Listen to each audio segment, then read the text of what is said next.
Good evening, everybody, and welcome to February's Children and Young People Scrutiny Commission, and particularly to our guest from NACOA, Piers Henrique. Thank you for joining us, and 3 young people from Hackney Youth Parliament. We have Sudanese, who will hopefully be joining us, Thierry and Griffin. So welcome to you all. This is a formal meeting of Hackney Council, and all the usual constitutional requirements of council meetings apply. It should be noted that this meeting is being held as a hybrid meeting with members and officers physically present here in the town hall or connecting virtually. Can I remind members and officers, whether you are present here in the town hall or present connecting, sorry, we don't have any officers here in the town hall this evening,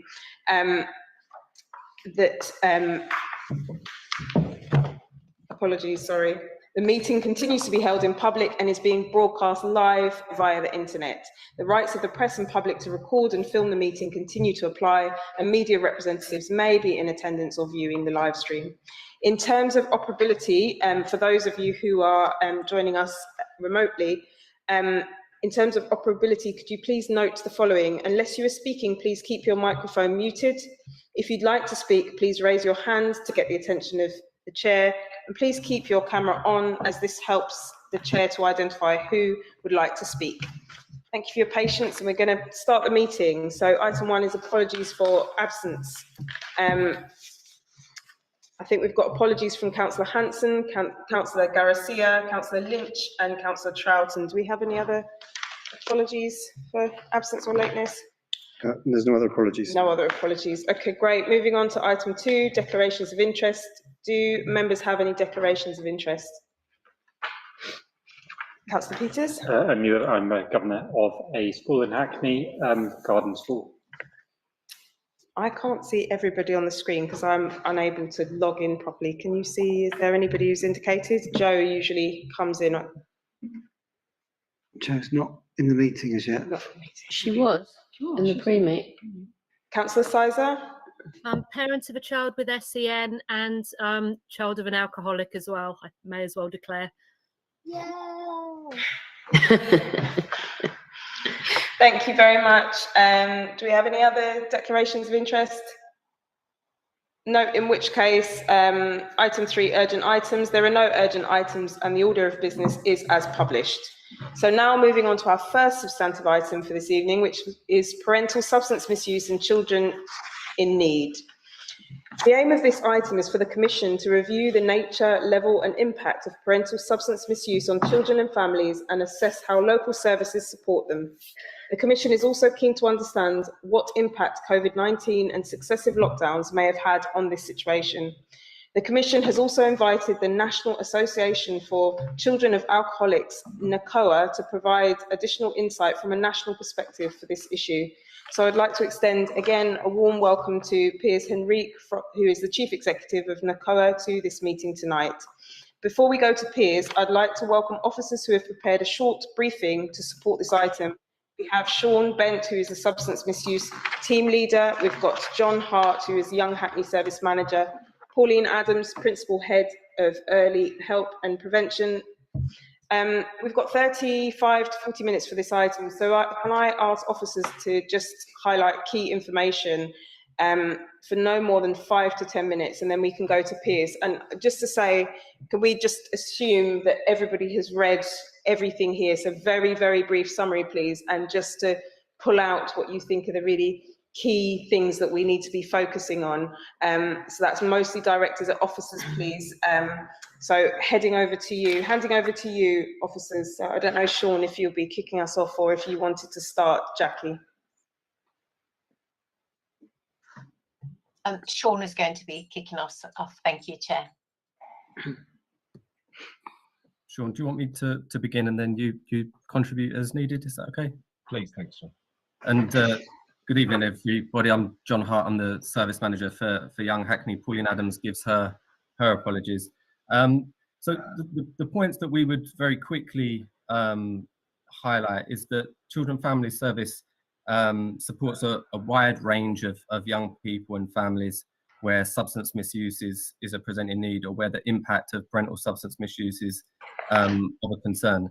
In 2021, there were 554 assessments where substance misuse was a consideration. Young Hackney's substance misuse service is commissioned by Public Health, and it's embedded within early help within Young Hackney specifically. And we support a wide range of young people, but not all of whom are assessed are referred to us. There's some data included in the report that shows us what referrals into the service and the number of young people being actively worked with has looked like over the last 3 years. That's fairly steady, but over the pandemic period, it's quite clear that there's been a drop in referrals, but that has started to improve this year, as you can probably see. Beyond that, it's worth noting that Young Hackney Substance Misuse Service works closely with Turning Point, the adults provider in the borough, and we work in partnership with a wide range of colleagues, health, schools, and social care, of course, to provide support around what we call hidden harm, the impact of parental substance misuse. Our service is a voluntary service in the main for young people, and something that we consider is an important consideration is oftentimes young people that we're working with aren't necessarily always motivated to change their current substance misuse. That's really ordinary for us. And whilst the case study that's cited in the report is less ordinary, we like to sort of think about those situations where it does feel quite intractable to kind of bring about change. As far as the impact of COVID-19, I commented on the number of referrals generally, but there are also kind of key points around the way the number of referrals from schools has reduced during the period. That has picked back up again as well, but also the number of requests for PSHE around substance misuse in schools, which also understandably slowed down over the period too. I'm wrapping up, but one of the sort of final points about the period, I guess, is that we've seen a noticeable increase in young people being referred where their emotional well-being and mental health is a significant consideration. Again, I don't think that would be unexpected for any of us, but that does say something about the complexity of circumstances that the Substance Misuse Service is currently responding to. And our response throughout the period has been to try to provide a consistent, flexible presence with young people, to stay in contact with them over the period and work with partners across the borough to make sure that young people's needs are being identified and met, even in the most difficult circumstances and the strictest of restrictions. Sean, I'm not sure if you want to add anything very quickly to that. Not really. I think really caught all the major points there, John. Only able to say that it's been during the sort of challenging period of the pandemic, it's been difficult to engage not only young people but parents and sometimes some professionals as well. But we're all in the same boat, and we're very proud of the team and the way they've acted and reacted to the challenge going forward as well. Thank you very much, both John and Sean. And now handing over to Piers. Again, welcome and thank you for joining us this evening. Hi, thank you very much for having me. Can you hear me okay? Yep. Yeah, great. Oh, that's good. Yeah, sorry, I had my microphone on earlier on when I said hello. The point of correction, I'm not actually the chief executive in the COA, I'm the head of communications. But obviously, you know, I'm a senior executive within the charity. And I just thought I would share with you three sort of points of view. One is about the issue that we see at NACOA, which is obviously, as our name suggests, children affected by the parents drinking. And then about what NACOA offers. It's a national charity, so it doesn't actually have any local interest in terms of services, or besides the fact that we refer to many of them. And then what we see is the local view and what probably needs to be done better. And then you can ask your questions, I suppose, after that about COVID, and definitely that's had an impact on these children, absolutely, and the people that we speak to through the helpline. So children affected by parents drinking face a public health issue. The children, if somebody grows up in a house where somebody drinks too much, they're much more likely to witness domestic violence, they're much more likely to develop an eating problem, consider suicide, experience difficulties at school, be in trouble with the police, and they're 3 times more likely to develop alcohol problems or addiction problems themselves. So we know that there are huge problems that face children in the now, but it's a lifelong health impact.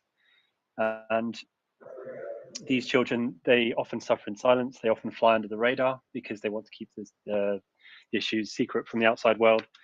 But in the here and now, they'll often experience lack of money in the household for clear reasons, that money goes on to alcohol or addiction or other addictions. Unpredictable behavior in their parents, which creates an insecurity, a lack of sense of that security that all children need when they're growing up. They have a lack of structure, wild mood swings in their parents, inconsistency, and that can lead to things such as aggression, violence. We know social services say 4 in 10. In 4 in 10 cases, alcohol is a factor in domestic violence. 4 in 10 child protection cases, and 7 in 10 for child mistreatment cases. And many of these children, they face this alone because there's so much shame and stigma around the issue. They know that if they speak out, they might suffer consequences themselves in terms of repercussions, in terms of being told off, being made to feel bad, but also they might lose their parents because they might get referred to social services. So very often children become carers. They start to look after their parents. They start to look after the issue, and it's not fair. And we can see that this has huge implications down the line. And more often than not, children will take on a role in the family, which is about taking care or making sure the family system is kind of working in some sense or becomes functional. And the issues come out in other ways. So it can be behavioural problems. We know that, and I think probably everybody on this call has probably seen that to some extent or another. But it can also be overachievement and the ability to be able to slip under the radar and seem as though they're highly successful. Doesn't mean there aren't health implications down the road, and we can see that again and again.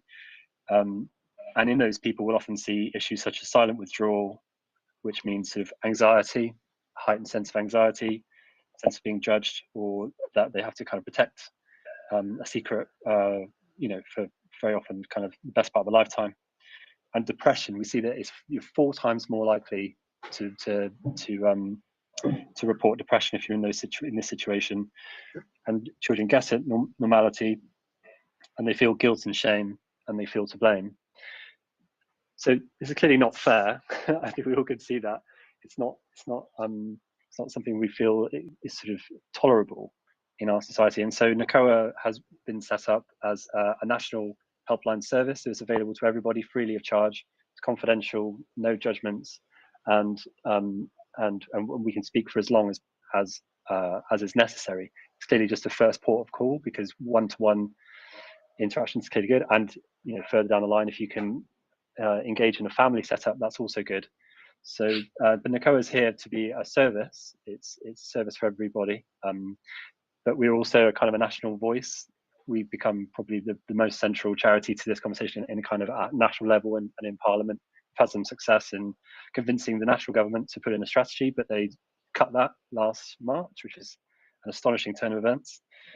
And but mainly because so many people feel like they're on their own with this. They feel completely to blame and they don't understand, or at least they don't sort of feel that sense of connection with others, because this is a narrative which is hidden from society. It's not one we want to talk about. Elma McPherson is one of our patrons, and she always says this isn't a fashionable subject, so that's why she gives her voice, because she's obviously clearly a very fashionable person. And so that's the other side of our work, is in advocacy and making sure that everybody gets a chance to speak in their own time, in their own language, about what it was like to grow up like this. And we know that that's what helps people. The one thing I get told the most at NACOA is, I wish I'd known about this sooner. I wish I'd known this when I was younger. And really, it's all of our responsibility to make that happen where we can. Now, the final thing I just want to speak about, I don't want to take up too much of your time, is just the local view. This is something that's fluctuated over recent years. There was a time when we did a freedom of information request in about 2015, and we found that no local authority had a plan in place for children of alcoholics, as we call it, under strategy. And that was an astonishing discovery. Since then, we managed to actually argue with the government and that they should. We managed to establish with the government that they should take responsibility for these children, and they put in place a national strategy, which did ask local authorities to at least consider children in their statutory provision for alcohol services. And that has meant that we've seen an increase of about sort of 35 to 40% in local authorities providing some kind of care, some kind of an even nominal plan to help these children. And that's a good thing. We also saw 9 local authorities put in place services that were deliberately and putting children at the centre of the service, which is really good. They've just been cut. They got cut in March this year, but we'll be able to find out from them what worked and what we felt was successful in those pilots shortly. We've been told by Secretary we're going to get those shortly. Local projects we felt and we could see in the pilots were struggling at times when they had conditions put on children seeking help. What I mean by that is that you say to a child, here is a service, you can come to it, you can step through the door and speak to somebody, but you need to get it signed off with your parent first. In the areas where that was the case, we saw very, very low take up in services. Services really need to be open and accessible to anybody, no matter what the consequences are to the children, because I think it's something like 4 in 5 people in the UK who have a problem are in contact with absolutely no one at all. So that means, what was that? 80% of people who have an addiction or have an alcohol addiction in the UK are not in touch with any service. So there's a huge number of children out there who are keeping this under the lid, and therefore services really need to take that in their step. What can we do? Well, you have to take, when you're designing services, you need to think about those children that aren't going to come up to you and aren't going to be forthcoming, who might not have the confidence or might be trying to keep the secret, to keep things under wraps. But also, you can refer to things like NACOA. NACOA is there for everybody. It does establish a narrative that people can buy into and find out about ways that can help. Also, local services such as schools, clubs, sports centres, they all have a massive role, especially schools. And frankly as well, addiction services as well, who haven't always been particularly forthcoming when it comes to children. They've often children have been a minor distraction, if anything at all, when it comes to parents going through care and then coming out the other side and what happens to the children. So just awareness of both, the national provision, which is there and it's very good. We've probably got the best national provision, I'd argue, in the world.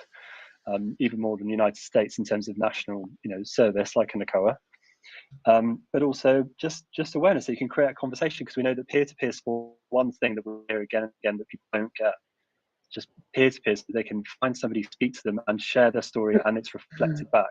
That's incredibly important. So look, I'm sure you're going to be much more expert than me in terms of how they're delivered, but that would probably be my 10 pence worth if that's for anything. So thanks. Yeah, I'm happy to take questions if you have them. Thank you so much for that, Piers. It was really, really informative. Really was. Before we move to members for questions, I think Sean, did you want to come in briefly before? Yes, thank you very much. I just wanted to answer that point that Piers was making. We've worked really, really hard with Young Hackney to put the issue, the topic of hidden harm or parental substance misuse on the agenda with social care, with lots of statutory services, not just social care, education, forests, etc., etc. In 2016-17, now we only had 6 referrals for hidden harm and parental substance misuse, and that's culminating now. Even up into 2019-20, we had 29 referrals, so it's increasing year in, year out. Even during COVID, we got 15 referrals COVID times. We're up to 22. Our target for the year is 25. So the message is being heard. I think in a lot of places across the directorate, and it's getting louder and louder, that message, I believe, with our sort of interact with statutory services, not just social care, it's the yacht as well, mental health services, educational facilities, universal. We're uniquely placed within early help as well, where there's a lot of contact within schools and parents as well, across the board, and communities, not just parents and authorities and agencies, but across communities as well. So I'm really proud of the work we've done. Look, not just Young Hackney, but the directorate as a whole, to answer that. And I mean, look, it's difficult. You know, sometimes we do need to get permission from the parent that has parental sort of responsibility, and we not leave it to people who work with social care to make sure that person is the right person. But we're getting referrals from young people leaving care who've gone through this and not been heard in the past as well, and they're coming back to us. So I hear what you're saying, Piers, are really good. Thank you. Sorry. Thank you. Yeah, I know about your work well in terms of just the face value, because I've seen Young Hackney come up a lot on my radar just on social media, like stuff. So I can see that you're doing a really good job in terms of just creating the space, which means just raising awareness of the issue is really important. And even if, and I completely understand that, you know, you'd have sort of issues with parental consent. It's completely understandable in terms of safeguarding. And yeah, we can all do a bit better in terms of sort of, I guess it's just about creating that narrative, which is what you're doing really with socials and stuff. I think it's really good. I mean, it's good to hear that you've got children affected by substance misuse in your targets, because that was something we weren't seeing just a few years ago. I mean, I don't know what your system's been like over 5-10 years, but that's a really good thing, because we just don't have numbers at a local level as a wider kind of national picture. Thank you very much, both. I'm now going to hand over to the Commission for questions. If you don't mind, we ideally would take maybe about 2 or 3 questions at a time, and if members could try to keep it to 1 question if possible. So kicking us off, I'm going to go to Councillor Sizer, please. Thank you so much for that, and I just really want to say publicly thank you to NACOA for all the work that you do. It's incredibly important. Just very briefly wanted to hear about the point that Piers raised about sort of a multifaceted approach within the borough. So looking at youth workers, schools, multi points of contact for the children to reach out to. Have we got a strategy in place in terms of making sure there are numerous points of contact within our borough, and what would be our aim going forward with that? Thank you. Thank you for that, Councillor Sizer. Do we have any other questions from the Commission? If not, I will ask a. Did you want to come? Yeah, but I'm coming later. Okay, I've got a question about hidden dependence. That seems to be a huge issue, in particular in relation to alcohol use. So what does the authority, what do we understand as Hackney about the local prevalence of these issues and the likely unmet needs? I suppose what comes to mind for me, especially hearing Piers, when you were talking about how children of alcoholics might present.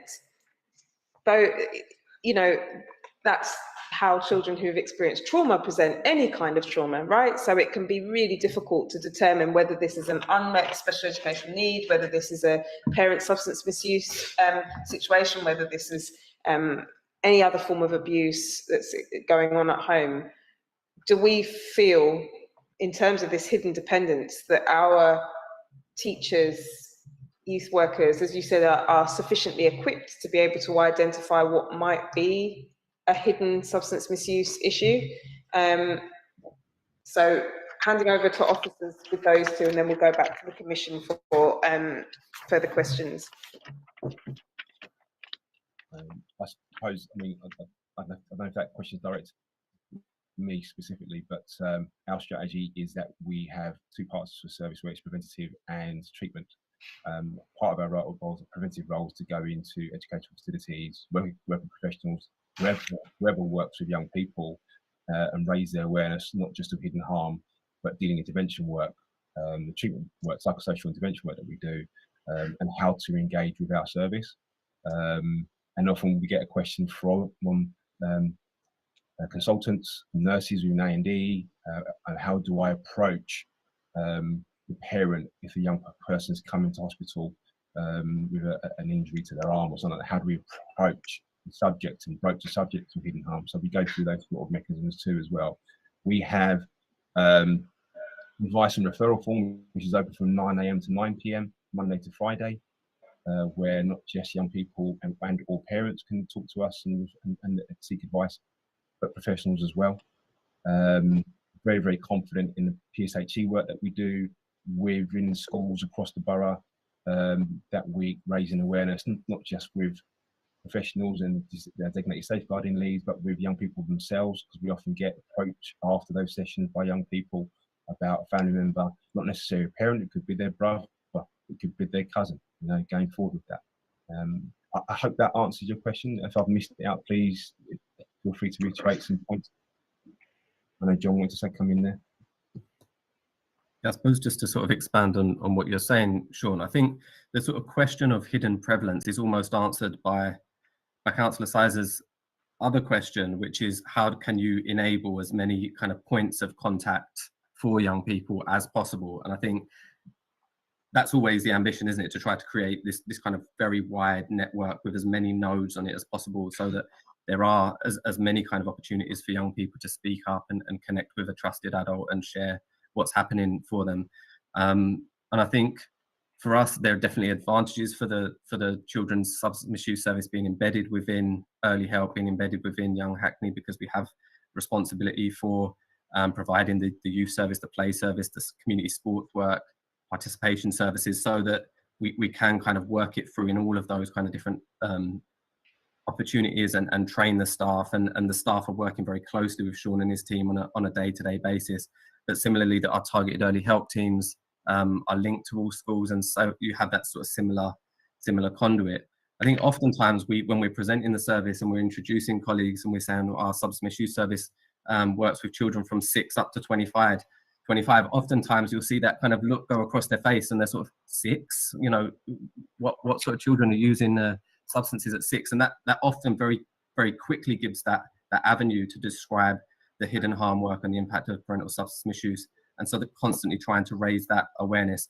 But I think, as Sean kind of mentioned earlier, we've seen a very big shift from what would have been quite an unusual response to what we were saying, and people not being familiar with that work maybe just 5 or 6 years ago, to that being quite a commonly held understanding of the importance of that work and those needs of those young people now.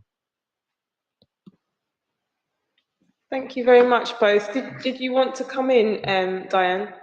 Yeah, it was just on the back of what John was saying in terms of, the age ranges. We're also seeing that as well. Children that are subject to child protection plans, that we're seeing that hidden harm. We're seeing that prevalence of substance misuse and alcohol misuse as well. And so it's not unusual to that age range, John, as you talk about. It's not unusual, certainly in the statutory work, to have children who are affected at such a young age. Thank you, Diane. I've got a couple more questions. Councillor Young and then Councillor Gordon, please. I just wanted to ask something about the sort of handover process between the children's stage of the service and the adult stage of the service. So I was kind of thinking about alcohol particularly, that it may be that, that the child's needs don't come to light until they're old enough to actually recognise that it's their parents' alcoholism that's causing them the problems. And so then you get that kind of later, they're not coming to your attention until quite late on in the period when the young, I can't remember what it's called, YHSMT team can support them. How do we deal with that handover then to an adult team so that they don't kind of hit 18 and get dropped, or have a kind of break in between the support that they're getting? Thank you. Before you answer that one, Councillor Gordon, please. Yeah, and I think it's maybe sort of related. I understand that the vast majority, maybe 80% of alcohol-dependent parents are not receiving treatment. Obviously, your service is focused on the impact of this behaviour on the children, but how much can you influence and support parents who are seeking treatment and, try and increase them accessing services? What barriers do you see to that? And, and how much success do you have with this?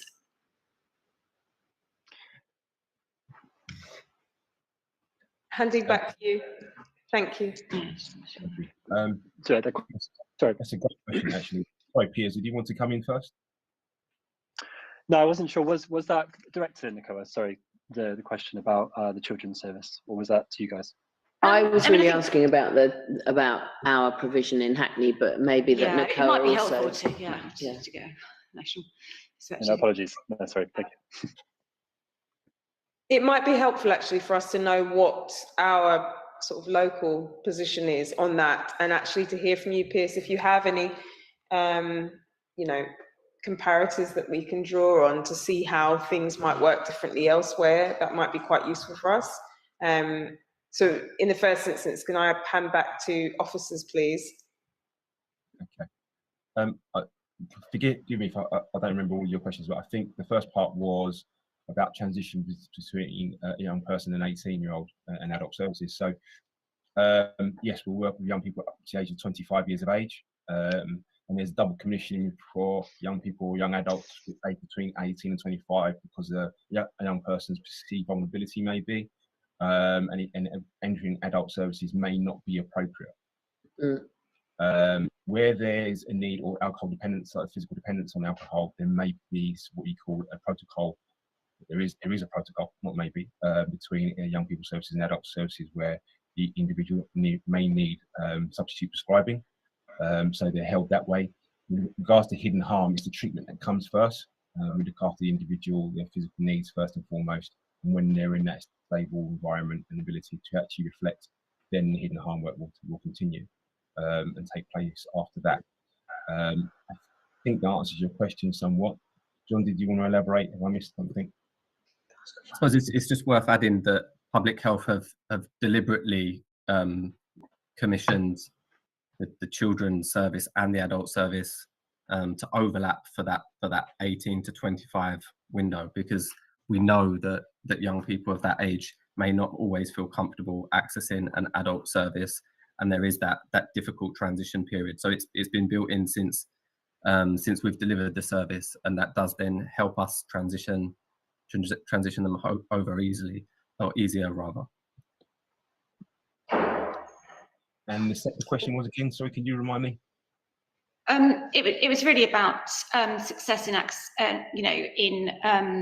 supporting parents to access services, which can support them in relation to their addiction and the barriers to that. So very lucky enough to have a young lady called Ellie Gadella, who came from adult services, works with us, and she works with actually perinatal women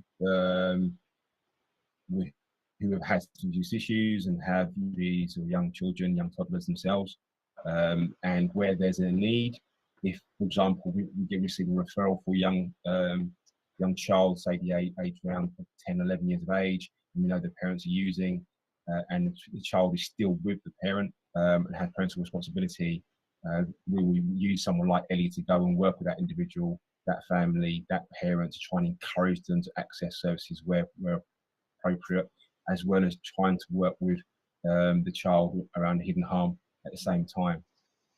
It's not always as easy as that, as I'm painting it, but that's the ideal at the very least. And we work as hard as we can alongside our statutory partners to make sure it happens and works in the best interest of the child. I've answered your question. Does that make sense? Well, we've been shown figures that there's 80% of alcohol dependent parents are not receiving treatment. So I don't know, what you can do where you've got fewer levers available,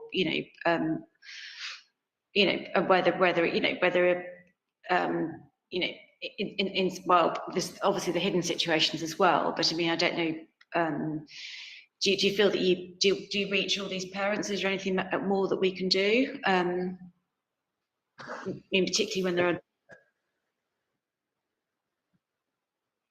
I don't know whether all these cases cross the threshold into sort of statutory services, because you may not, you may not have the sort of those sort of levers available in relation to all circumstances. I know that a lot of them are hidden.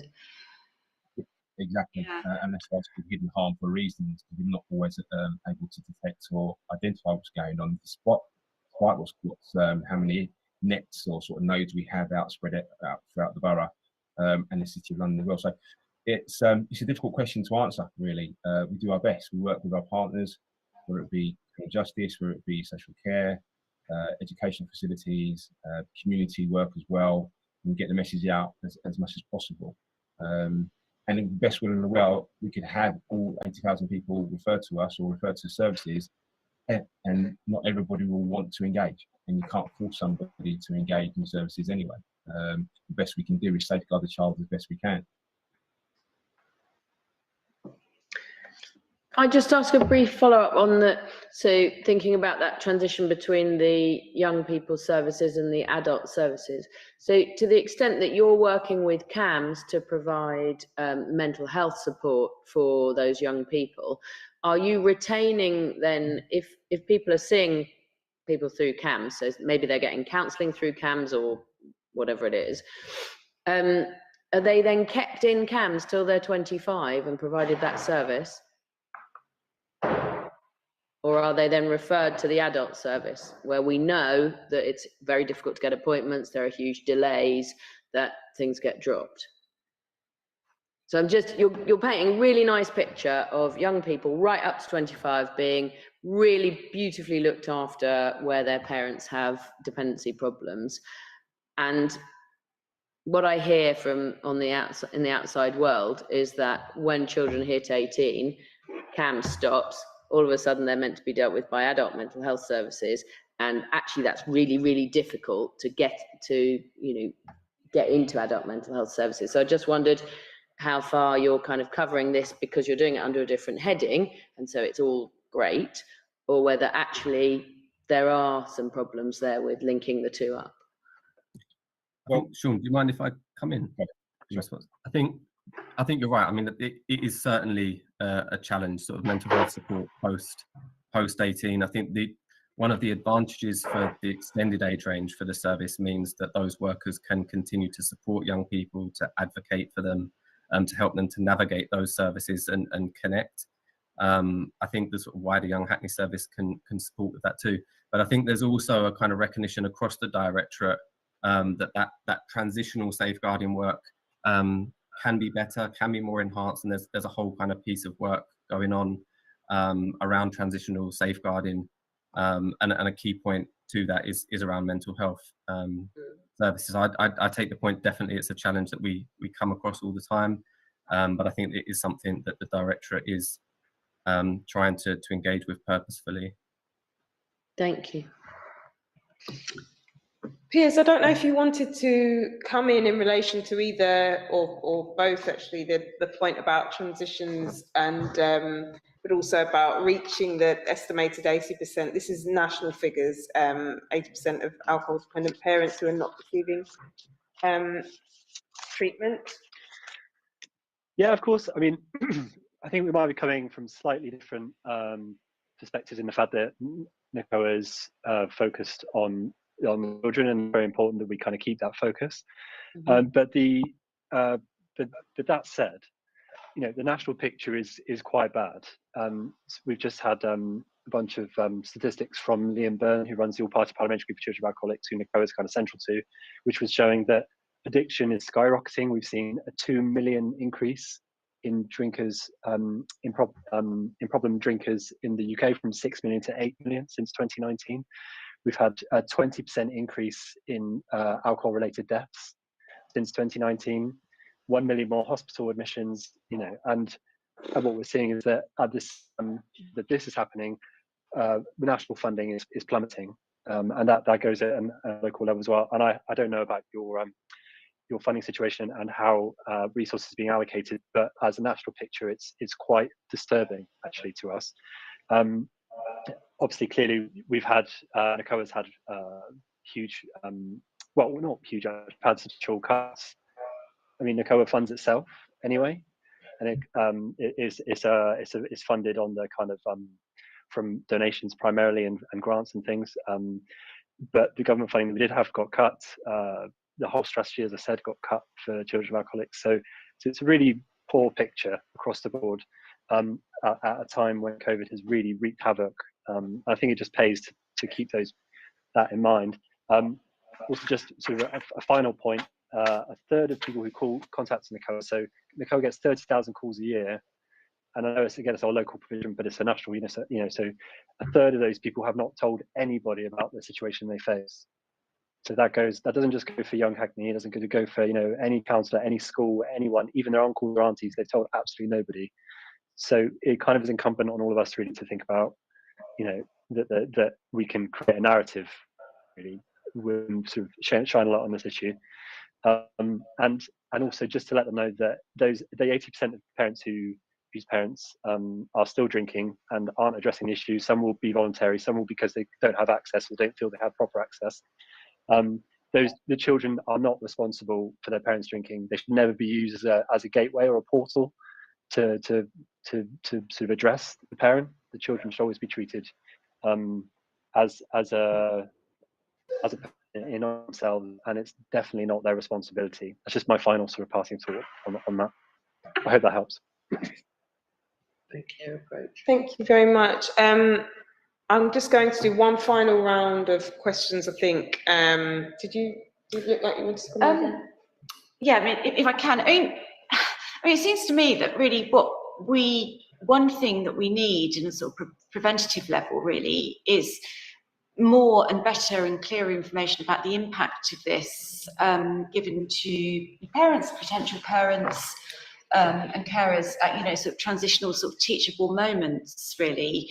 I think obviously it's absolutely right to focus on the children, but I mean, in a sort of preventative model, I think messages which come from schools in Hackney are focusing on substance misuse on children and don't, and that may well be a way of sort of, maybe even spotlighting to parents, the impact of this, because these are actually staggering figures. I don't know whether there's more that could be done on that. Just, reaching out beyond the children who come into contact with Young Hackney or statutory services.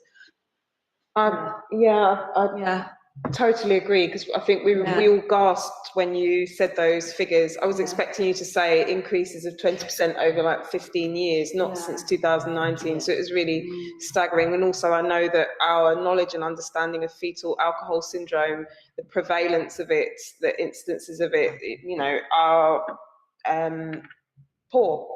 So it feels as though there's probably quite a lot of work for us to do in terms of raising awareness among residents on this point. But just to come in, I'll ask another question and then over to you, Councillor Sizer. But just on that point of the increase, we're obviously experiencing, I think that we've seen from the data submitted in the report, although referrals have been declining to YHSMT, the number of young people supported and held by this service is growing. So what are the underlying reasons for this? And Piers, you also may want to come in terms of what is underlying this increase, because surely we also need to be looking at that, whatever it is that's taking families to a place where they feel substance misuse becomes a thing for them.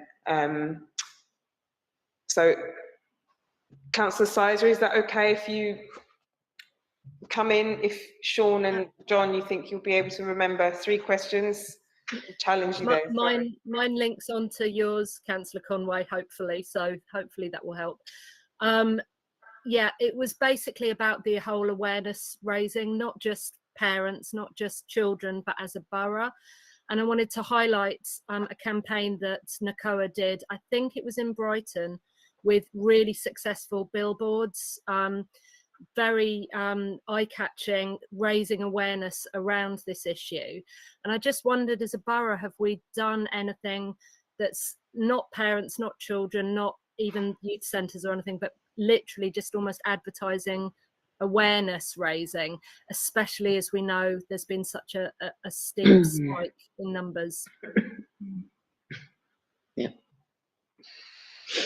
Can I hand over to officers? But actually, before I do, this question feels important, especially for any answer to Councillor Sizer's question. Who is leading all of this work and our strategy in relation to this? Because presumably what we've just mentioned about increasing the public awareness that's where it goes, right? To whoever is leading this approach that we have. So yeah, handing over to you, John and Sean. Sean, you happy for me to start? Yep, no problems. Yeah. I'll do my best to try to remember them all and respond to them in some order. The question, Councillor Sizer, around sort of campaigns and awareness raising on scale, correct me if I'm wrong, Sean, I don't think we've ever done, certainly not on a very visible sort of public scale, and I definitely agree that would be really welcome.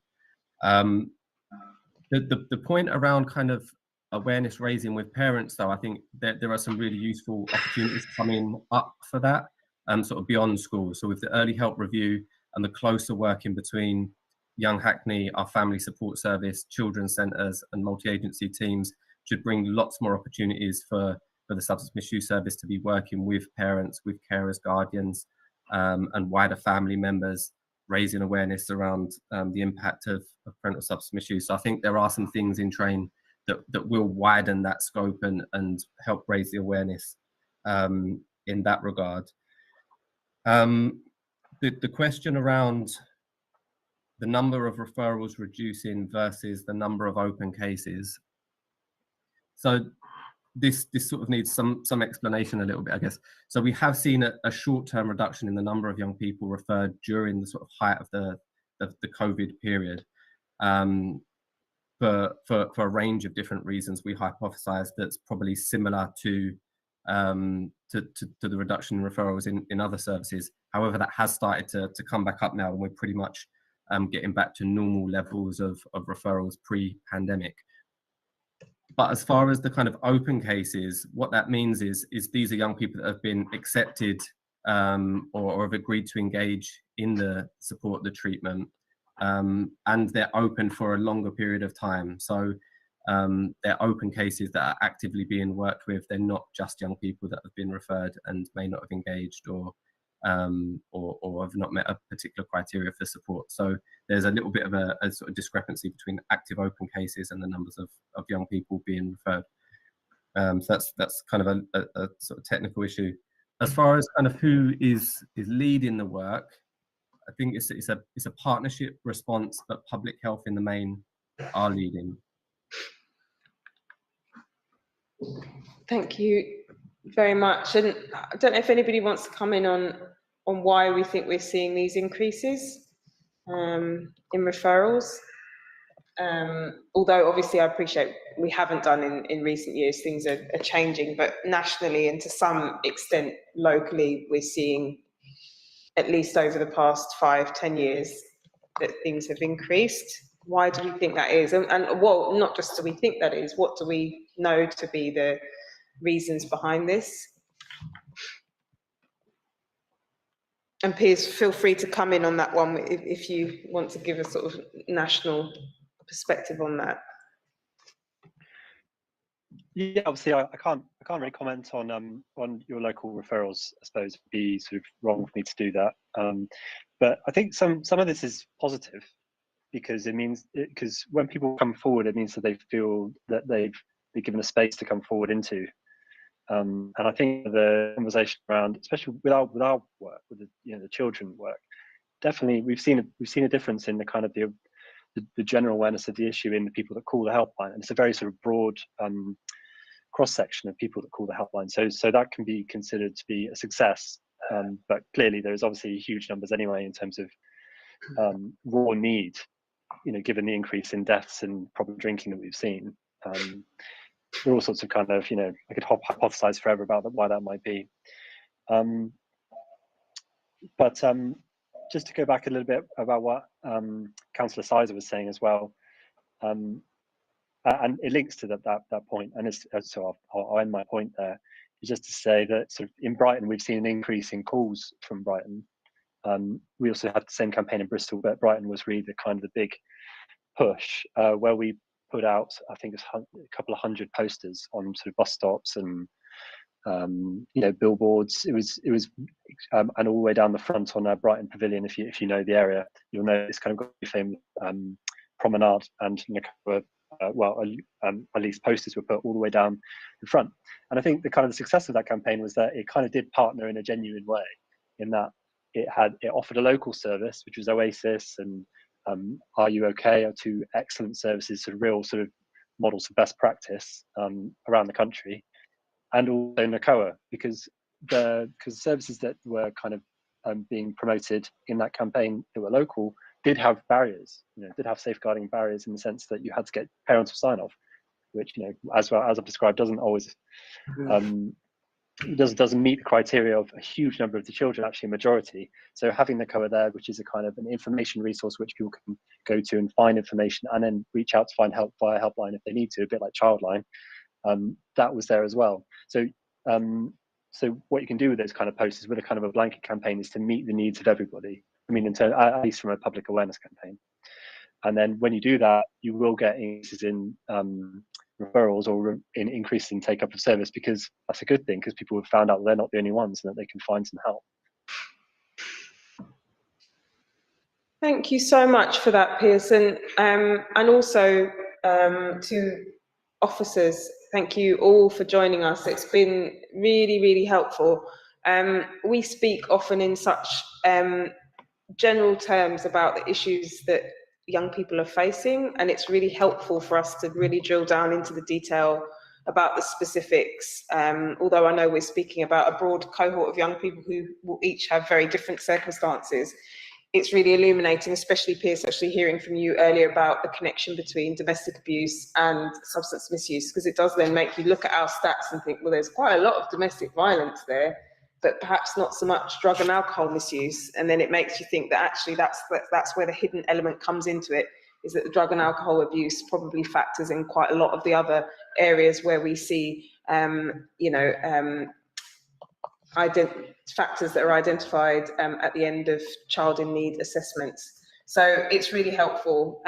Thank you so much. I think we'll have a think. I think probably the most important thing that emerged for us, well, for me anyway, is that it sounds like we're doing some great work. There's a real coordinated approach to supporting children and families, but that perhaps there's a little bit more work that can be done, given that there's quite a lot of parents who are not being reached for whatever reason, and that there's so many, this is such a hidden issue, that perhaps there is more that we can do to try to raise awareness among members of the public about this issue, and to promote our services and hopefully increase engagement with your services.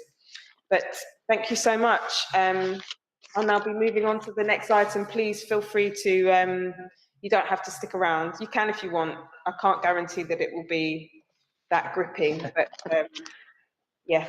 I just want to say thank you so much for having me. I really appreciate your time, and I've been really, really spirited to hear about the work you're doing. I think you guys are doing great, and I've been admirers of some of the work in Hackney for a while anyway. So it's great to touch base, and feel free to contact if you ever need support again. Thank you so much. Thank you very much. Thank you. Thanks, Piers. Thank you. Okay, great. Now moving on to the next item, which is item 5, the Children's Social Care Annual Report. A report on the activity of the Children and Families Services provided annually to the Commission. This report is in the agenda pack. The report in the agenda pack details activity for the 12-month period April 2020 to March 2021, and for the six-month period April 2021 to September 2021. For this item, we have Jackie Burke, Group Director of Children and Education, and Diane Benjamin, Director of Children's Social Care. We have 40 to 45 minutes for this item. Again, I'm just going to ask officers to assume that we've all read the report, and just to very briefly summarise and to pull out the key things that you would like to draw the Commission's attention to. Handing over to Diane and Jackie. Thank you, Chair. This is our annual report, and I'm going to hand over to Diane Benjamin to talk us through the salient points, as she's the Director of Children's Social Care. Thank you, Chair. Thank you, Jackie. I'm not sure if Councillor Bramble wanted to say a few words before. Thank you, Diane. Just to say, this is a report to update members on the work of the Commission. of the service. I just want to highlight the good work that officers have been doing and working in relation to social care workers. And it has been a really challenging time with the impact of COVID and then overlying the cyber attack. And social workers have had to work really, really hard to ensure they have the right information and work with our children and young people. I just want to commend that work going forward. In light of the Ofsted judgment, there have been lots of positive movements of travel. We wouldn't say that we're there yet, but there's a deeper level of transparency, openness, reflection, and a real commitment from the staff team. And I just really want to commend their resilience, which has been picked up by Ofsted. Jackie and Diane may want to mention our recent peer review as well, and just again highlighting positive work from the staff team. So yes, I'll hand over to Diane at that point. Thank you, Chair. Thank you, Councillor Bramble. And Chair, absolutely not going to go through the report. I'm just going to go through some of the key areas. So in terms of context then, Hackney is the third highest rate of child poverty in London after housing costs. It's a very diverse borough, as we know.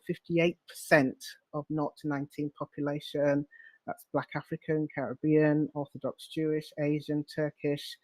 We speak over 100 languages in Hackney, disproportionality of families that we work with. There's a change in landscape in Hackney. There's regeneration, high numbers of families, housing pressures, temporary accommodation for our children. First-time youth offending rates is very low, 88 first-time entrants in 1920. We've seen a significant decrease in recent years. That's a success of integrated services and our prevention of diversion offer. But crime more generally is now higher in Hackney than similar local authorities. High school standards in Hackney are achieving good outcomes for children and young people, but high school exclusions rate is a challenge, and this is an area of focus for us. In some communities, it's difficult to establish trust in statutory services, importance of voluntary and community sector links with the community. There is a council commitment to be informed by listening to the experiences of young people in the borough, Young Futures Commission, critical conversation work with Young Hackney, Hackney of Tomorrow. They are part of co-producing our services with the local community. We've got a large Haredi-Jewish population, approximately 20% of Hackney's child population. We're reducing resources. Hackney Council have experienced a 45% reduction in core government funding in 10-11 to 19-20.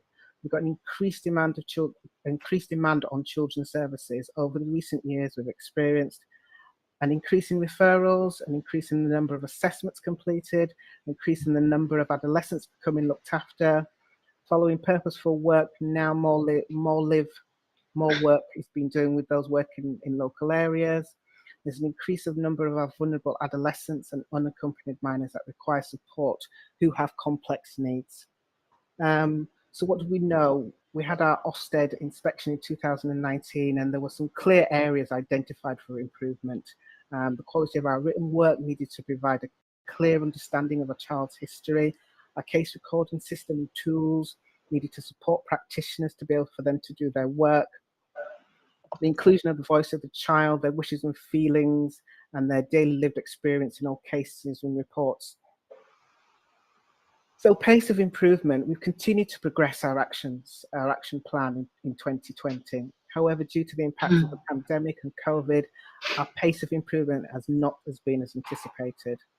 Our pace of improvement has increased in the first half of 2021, with a number of key changes being made to the service to improve the support we provide to children and families. Our current focus is driving on consistency and embedding the significant changes we've introduced in recent months. We also recognise that we have further work to do and have developed our Children and Families Action Plan. It's a really ambitious plan, but I think it's the right plan and the right ambitiousness for our children and families of Hackney. So our overall approach, it's about going back to basics to ensure strong social work practice is in place, supported by improved management oversight, while continuing to drive and embed the changes we have continued over the last couple of years. We are focused on improving the quality of our intervention with families through targeted intervention. We have a strong focus on developing our anti-racist practice over the last year. This is including inclusive leadership within the service. We remain committed to promoting the welfare of our workforce and embedding and delivering practice.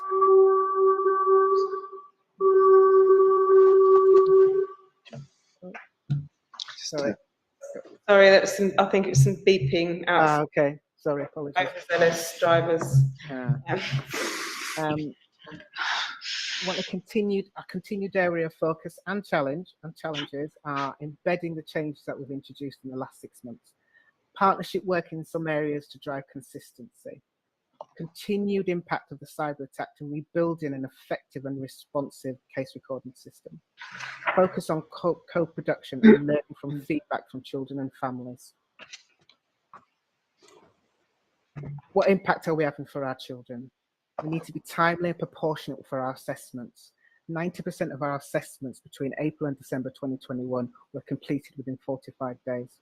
Supporting children with the right level of support at the earliest opportunity, i.e. having a reduction in child protection plans ending within 3 months. As part of the Strengthening Families, we have successful targeted ETE support for 677 families, ensuring that children are in care at the right time. The number of children in care has reduced from a peak of 479 to 406 today. Actually, I've just checked that today. It's actually 403 children today. What impact are we having? We've got a comprehensive local offer in partnership with voluntary and community sector. We're adapting our short break service to be flexible based on feedback from parents. Best performing CAMs, we are the best performing CAMs in North East London in terms of access, improving timeliness of mental health support for children and families. We're developing a diverse and anti-racist curriculum for schools. More than 600 schools have signed up nationally to the Hackney developed curriculum to ensure that children are able to engage and reach their full potential. Good stability for children in care. Changing the language we used based on direct work from children and young people. We've developed a real talk and using language that cares. Advocacy offered to all children and families aged over 5, supported on the child protection plan to ensure their voices are heard through that process. High percentage of care leavers in higher education. And finally, the low numbers of third-time entrants in youth justice system and low reoffending rates. Successful diversion offer for young people and positive feedback from the HMP thematic inspection. Thank you, and I'll take questions. Thank you very much for that, Diane. So over to the Commission for questions. Does anybody want to kick us off? Or something about staff, so maybe that's for later. Can I ask a question about early help? You can. I'm going to go with Ernell, and then we will take a question from Councillor Young. Ernell. Oh, I think you're on mute, Ernell. Yeah, I said thank you, Diane, for your presentation and the information that you've given us this evening. We talked about the impact the cyber situation has had on the service. And I'm thinking in terms of your staff well-being and welfare, given the COVID-19 situation. Will you elaborate on whether or not that sickness your staffing quota has had an impact on the delivery of an effective childcare service? And secondly, in terms of the staff performance, is there an onus placed on making sure that the staff are given adequate support and training to enable them to perform the best that they possibly can? Thank you very much, Ernell. Did you want to ask a question, did you say? Yes. Yeah, it's on a different topic, is that right? Yeah, sure. So I just wanted to ask a bit more about the outcomes of the early help review, and I realised from the report that those that the proposals only went to cabinet in January 2022. So I don't know what the kind of, maybe you're not that far along in terms of implementing those. I just really wanted to get a better sense of what's going to change as a result of the early help review, and how that's going to be effectively measured. Just my own sense is that early help is the absolute key to making sure that we don't get those embedded problems later on, and so that review is essential in making kind of maximizing the impact that we can have at that early stage. So it'd just be good to hear a bit more about the changes that the outcomes of the early help review will bring, you think, and how you'll measure them. Can I add a very brief third question, and that was the number of children that we have in care down to, is it 403 you said today? Why do you think that is? What is working particularly well? And I'm saying that it's important for me to say that I also recognise that children being in care is quite often, because they have to be in care, they need to be in care in order to safeguard their well-being. But numbers going down is often recognised and commended because it often is indicative of efforts that are made to keep children safely within their family units. So what are we doing in that regard that is working well? Thank you. Thank you. I'll go to Anel's question first, just in terms of the impact of the cyber attack and staff wellbeing and staff's welfare. Absolutely a priority for me in terms of ensuring and understanding the impact of COVID and the cyber attack on our staff. Delivery service absolutely not affected, in my opinion. During the Christmas period, we had, as most local authorities did, we had staff who were ill with COVID, but we were able to, and I think that for me is just the testament of the practitioners and the service. We were able to quickly, because we had staff off sick, but we were able to quickly look at replanning and making sure staff covered, and we were able to cover the Christmas period.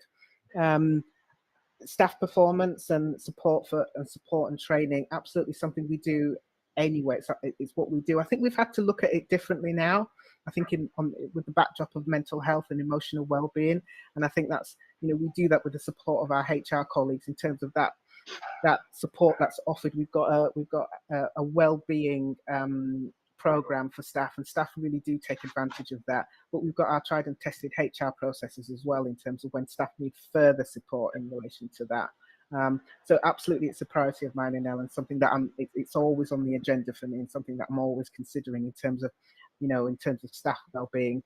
I am at a place now where I am trying to encourage staff to come back into the office, and that's a hearts and minds thing, to get staff back into the office. We have a rota system at the moment, but it's about encouraging. It's about understanding why some staff are anxious about that, and it's about understanding the nuances about getting staff back into the office.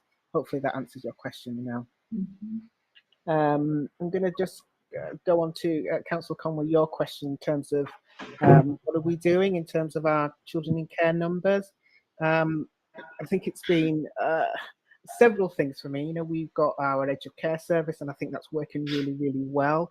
I think we're understanding differently now about children coming into care. I think I'm under no illusion about that disproportionality at the number of children coming in and the Black and global majority children that are coming into care. So I'm aware of that, and I think it starts from the early stages in terms of how we assess. So I think that's working as well in terms of how we do that. But I think our Educare service, it's led by our clinical team as well, just looking differently about children coming into care. Why that is. I think you're right. I think we are getting better at using family group conferences, thinking about family members, how we can utilize that support. But we often know sometimes that often breaks down, and you're right, sometimes children do need to come into care, but our numbers are going down, and I think it is the right trajectory in terms of those numbers falling. But yeah, I think there's lots of work we are doing, and it's just about being clear about what we're doing and continue to do it in terms of getting those numbers down. And again, I think, you know, our educare service is just starting to pick up on those nuances about how we look differently about children coming into care. And I think Jackie's going to answer the educare question, the help question. Thank you, Chair. If I can just come in and talk a little bit about the early help review. So as the Commission is aware, there was an early help review that went from 2019 to 2021. And the first stage of implementing the recommendations of that is underway, which is about, it's really looking at the offer that Hackney Council itself delivers. And it's unifying the approach to how people know about the service, how people can get access to the service, having a common assessment tool for the service to use, and building within that an evaluation process, so that at the start of the process we understand what the issues are that people are, that children are and families are worried about, and at the end we're able to evaluate the difference we've made. So using that throughout our in-house service. We're also doing a lot of work in terms of, on the back of cyber, you will realise that we've been using an interim recording system. So we have been working incredibly hard in the last few months, working with Servalec, our provider, and we are getting Mosaic up and running. And we've been doing a lot of work about getting all the right work steps in place for our own recording system, so we're able to track outcomes, and also looking at children's centres and how we can get them who've never been on our system in a timely way.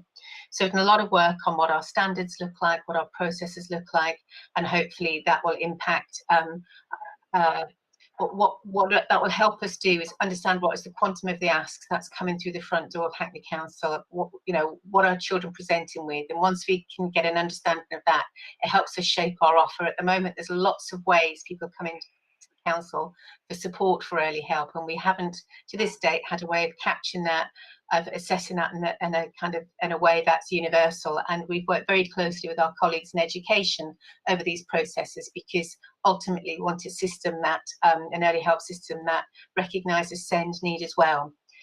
So we're very mindful of the longer term picture.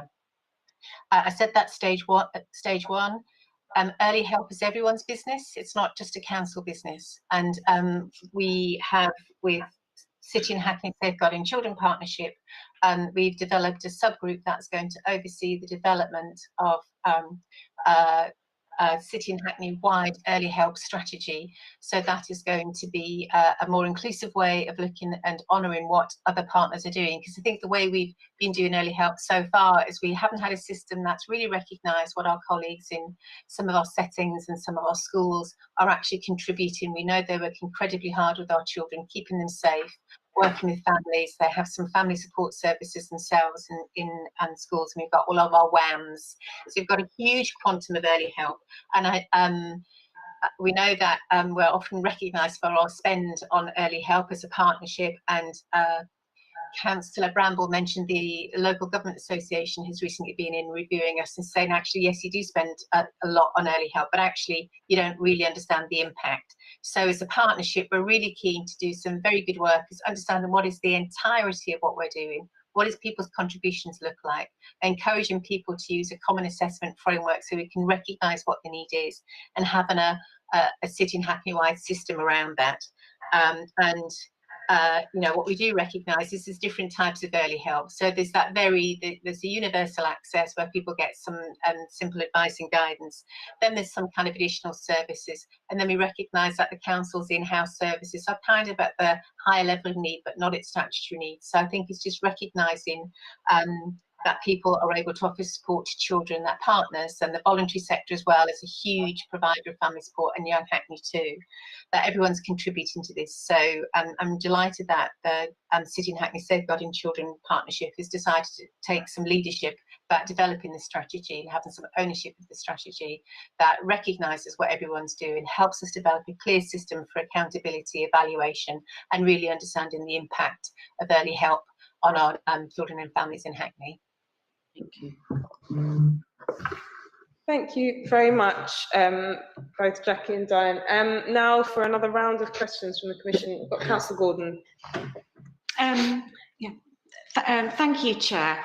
Thank you very much for your introduction, Diane. I mean, I found it actually really sort of helpful the way you structured, and I think I found it, very accessible. So, so thank you very much for that. I mean, obviously, you've touched on the impact of the cyber attack. We all understand that's had a very significant impact on children's services. I mean, I know there have been issues about the database and the historic records that we have in our system in relation to children and families, in particular in relation to recovering the Mosaic system. What I'm really looking for is an update on the situation in relation to that. And recovery of historic case files, and also how satisfied you are that we have sufficiently recovered our data to have for that to have sufficient information to be able to to protect our children. And and if you feel there are any more issues or any other work to be done in relation to that. Thank you. Thank you, Councillor Gordon. I've got another question from Councillor Peters. Diane, it was interesting to hear what you said about trying to get people in the service back to work, back to the office.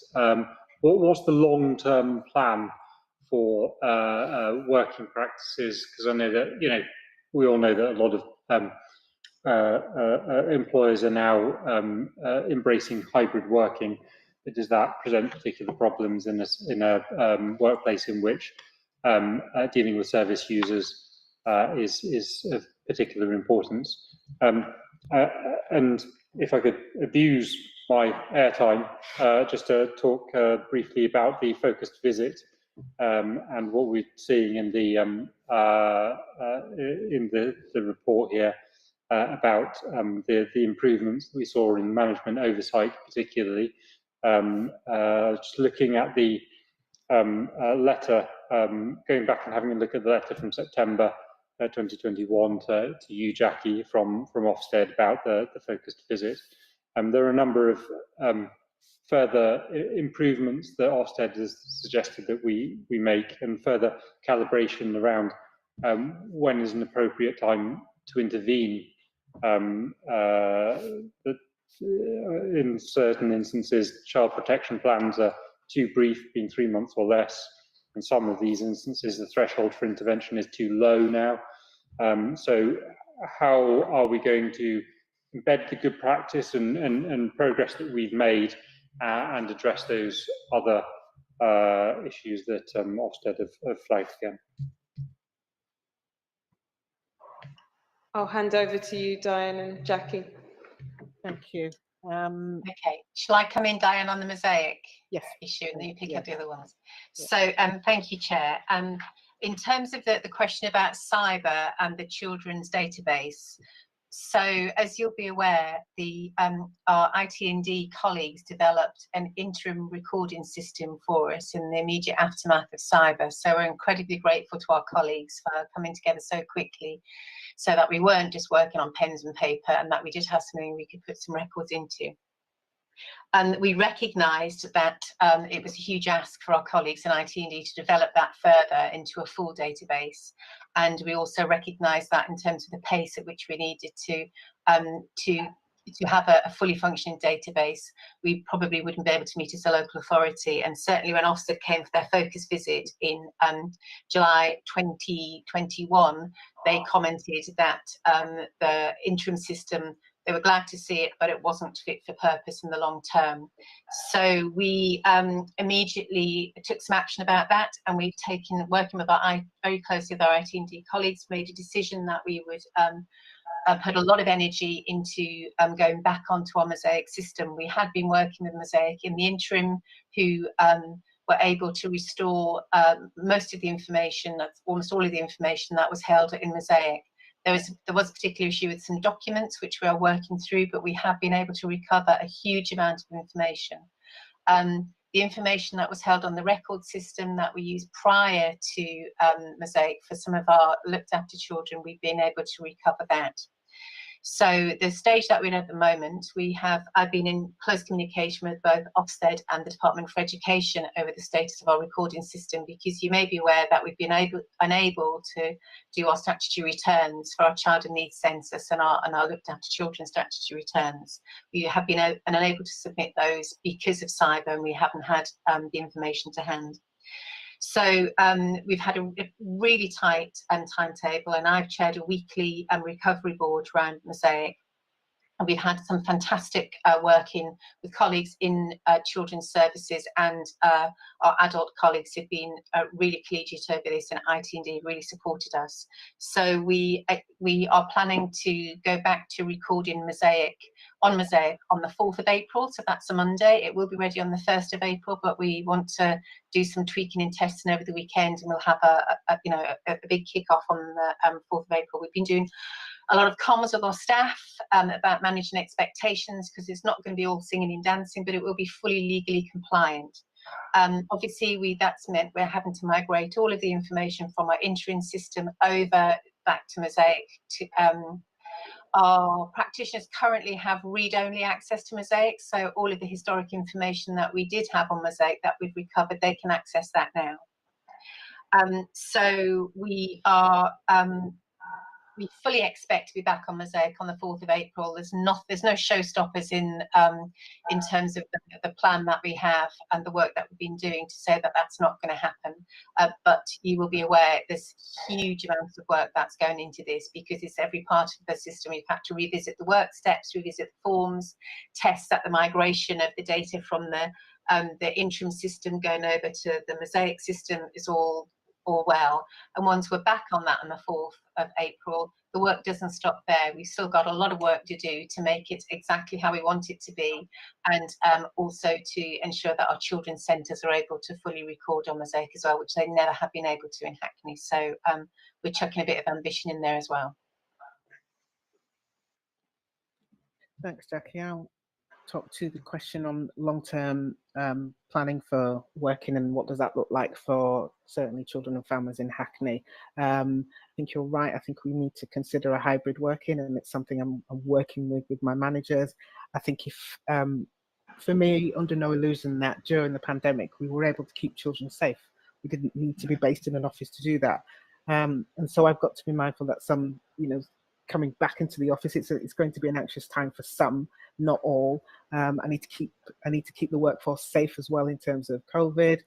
So we are certainly working hybrid at the moment. What that looks like in the future, still working that through in terms of what that could look like. Currently right now there are still restrictions, certainly in the building that we're in, so I can only have a certain amount of workers in the office. But just working through that long-term strategy. But certainly hybrid working is, people are agreeable to it, people are understanding of it, people are just kind of mindset in terms of working in that particular way. And it's about people need to be economical with their time as well. If they're coming into the office just to come in, and people need that. There is something about social work and how relationship working it is. And there are some colleagues that need that. They need to come in the office. They need to see colleagues, because social work people need to, especially my newly qualified practitioners, they need to be coming in and getting support from team managers, etc. But there are some experienced workers who don't necessarily need to come in the office. They can do their visits the whole day, and then they can go home after that. So we are doing a combination of both in terms of that hybrid working. And then your other question in relation to the focus visit we had on the management oversight, certainly we've got some really clear strategies in place in terms of managing it. I think we are ambitious in terms of our updated improvement plan, and there are 7 key themes with our improvement plan, and they all start with proud to be. One of them is proud to be in Hackney, proud to be anti-racist, proud to work for children and families. So and that's just gone up on our website, and I think that was up in January on our website. But that speaks to the ambition of what Ofsted was saying about us. We know what Ofsted said about us. It's about us now actually embedding that work. Jackie and I don't particularly subscribe to Ofsted telling us what to do, because we know what to do. We know what to do in terms of delivery of service for our children and families. The workforce are very, very clear with that. I think there is a clear mandate now for how we work and what we do. it's all about embedding, it's all about understanding, it's all about reviewing. And certainly, I'm certainly on that trajectory with the workforce in Hackney at the moment. Thank you. Thank you very much, Diane. I am going to have one final round of questions if anybody else would like to get involved. So we'll go with Anel, and then I will ask another question. Anel. Yeah, Jackie, it was reassuring when you said that the number of children going into care has been reduced. I'd like to know either from yourself or your colleague, Jackie, if you've got any evidence to hand, any hard facts to hand to share on what is being done differently from previous, and how you have made that transition to ensure that the children going into care is now reduced. No, you may have missed it, but I think Diane covered that question a bit earlier on in the question. Oh, so my we'll apologies. Sure Yeah. No, that's absolutely fine. We'll pull it out for the minutes for you so that you can get the answers, because it's really important for us to know what is working well. Yeah.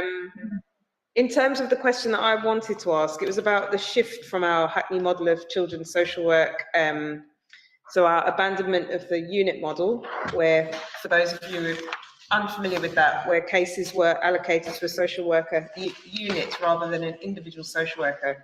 Are we satisfied that individual allocation of cases has delivered the expected improvements to social work practice? And how have staff reacted to this development? And also, what has that meant for caseloads? Because I think that whenever we would raise any issues of higher than London average caseloads, we were often met with, it's because of the unit model and the administrative support that's factored into that. So I wonder what that now means for caseloads. And a sort of connected to this, how are we doing in terms of our recruitment and retention of social workers, which again, I suppose to some extent links to what Councillor Peters was talking about in terms of hybrid working. Now is potentially the opportunity for us to sort of really have a clear offer to anybody who's considering working in Hackney. And I imagine that hybrid working would make working in Hackney far more appealing to people who perhaps don't work as close as, so I just wonder, recruitment, retention, COVID, hybrid working. Yeah, sorry, loads of questions wrapped in one. Yeah, and hopefully I'll cover them all, Councillor Conway. We haven't necessarily abandoned our unit model of working. We are looking at a revised practice model soon, and that's in its embryonic stage in terms of what that could look like for us. So we haven't necessarily abandoned the unit model. I think we are certainly looking at recruitment and retention and what that looks like. I think you're right. I think the time is right to kind of attract the right experience social workers within the system, because all local authorities are working differently in this hybrid model. We have a recruitment and retention strategy in place because I want to attract the right calibre of social workers into Hackney. And I think we are, like most local authorities, at times struggling to recruit agency members of staff. So I think with the right recruitment and retention strategy, we can recruit those experienced social workers, which I think Hackney needs, and just trying to get the right calibre of social worker in Hackney. I think we are at a time of change in Hackney at the moment. I think there are some really good things happening. I think we are clear about our mandate and what we need to do, and how that then impacts in terms of impact and outcome for our children and families that we are serving in Hackney. Thank you very much. I don't know, members of the Commission, are there any further questions? You do have one, don't you? Sorry, I'm looking at Councillor Young, who's sort of... I'm still worrying about evaluation of impact, I suppose. So I've already asked about this, and you talked about evaluation of impact in early help, and thank you. And you particularly talked about setting, at the beginning of the early help process, kind of setting out what we're trying to achieve in this relationship, and then having a kind of, I pictured a form filling exercise at the end where you say what we have achieved. And I just wondered about how we are evaluating that impact on a wider basis, because as somebody said, we're all part of early help. You know, early help, well, I'm probably not actually, but early help is across a myriad of places and comes from, you know, lots of different areas of expertise. So how are we, in a broader sense, evaluating the impact of any changes that we're making to that offer? And I hope that that isn't on a form, because that's just not good research, I guess. Sorry, I'm putting that in a negative way, but I mean it positively.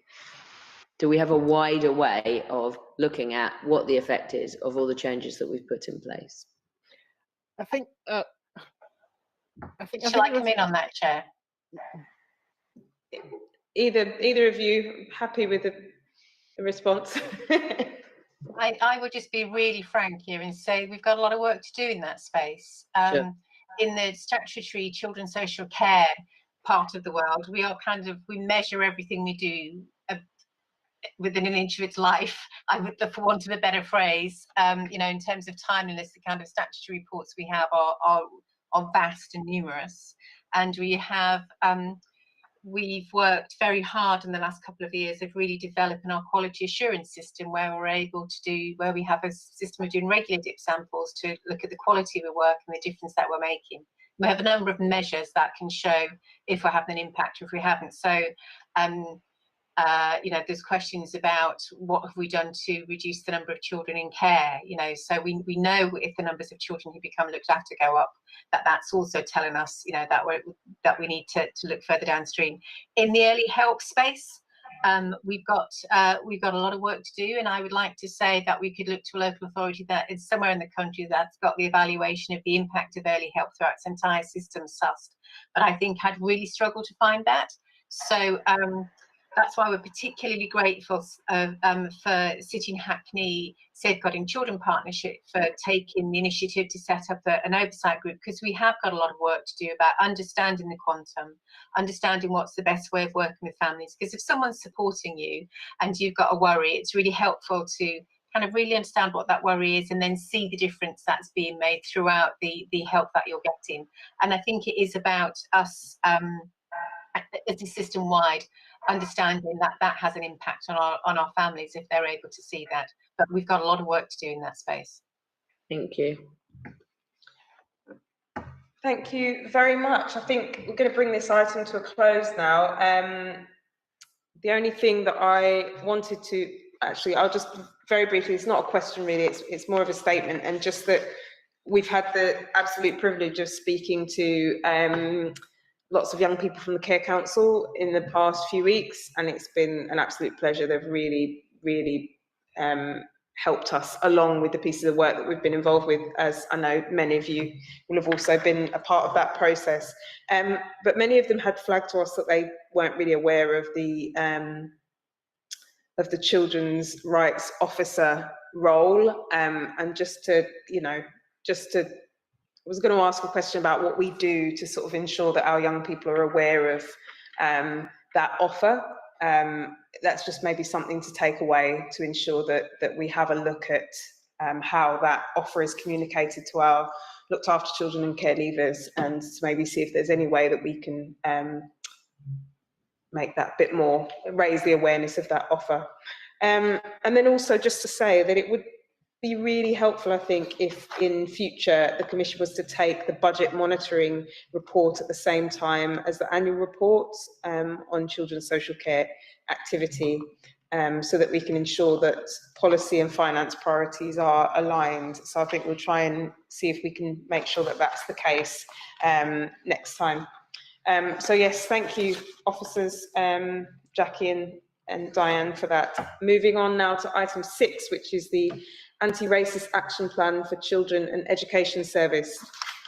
In October 2020, the Commission received presentations from Hackney Education and Children and Family Service on racial inequalities in services and plans to establish anti-racist action plans.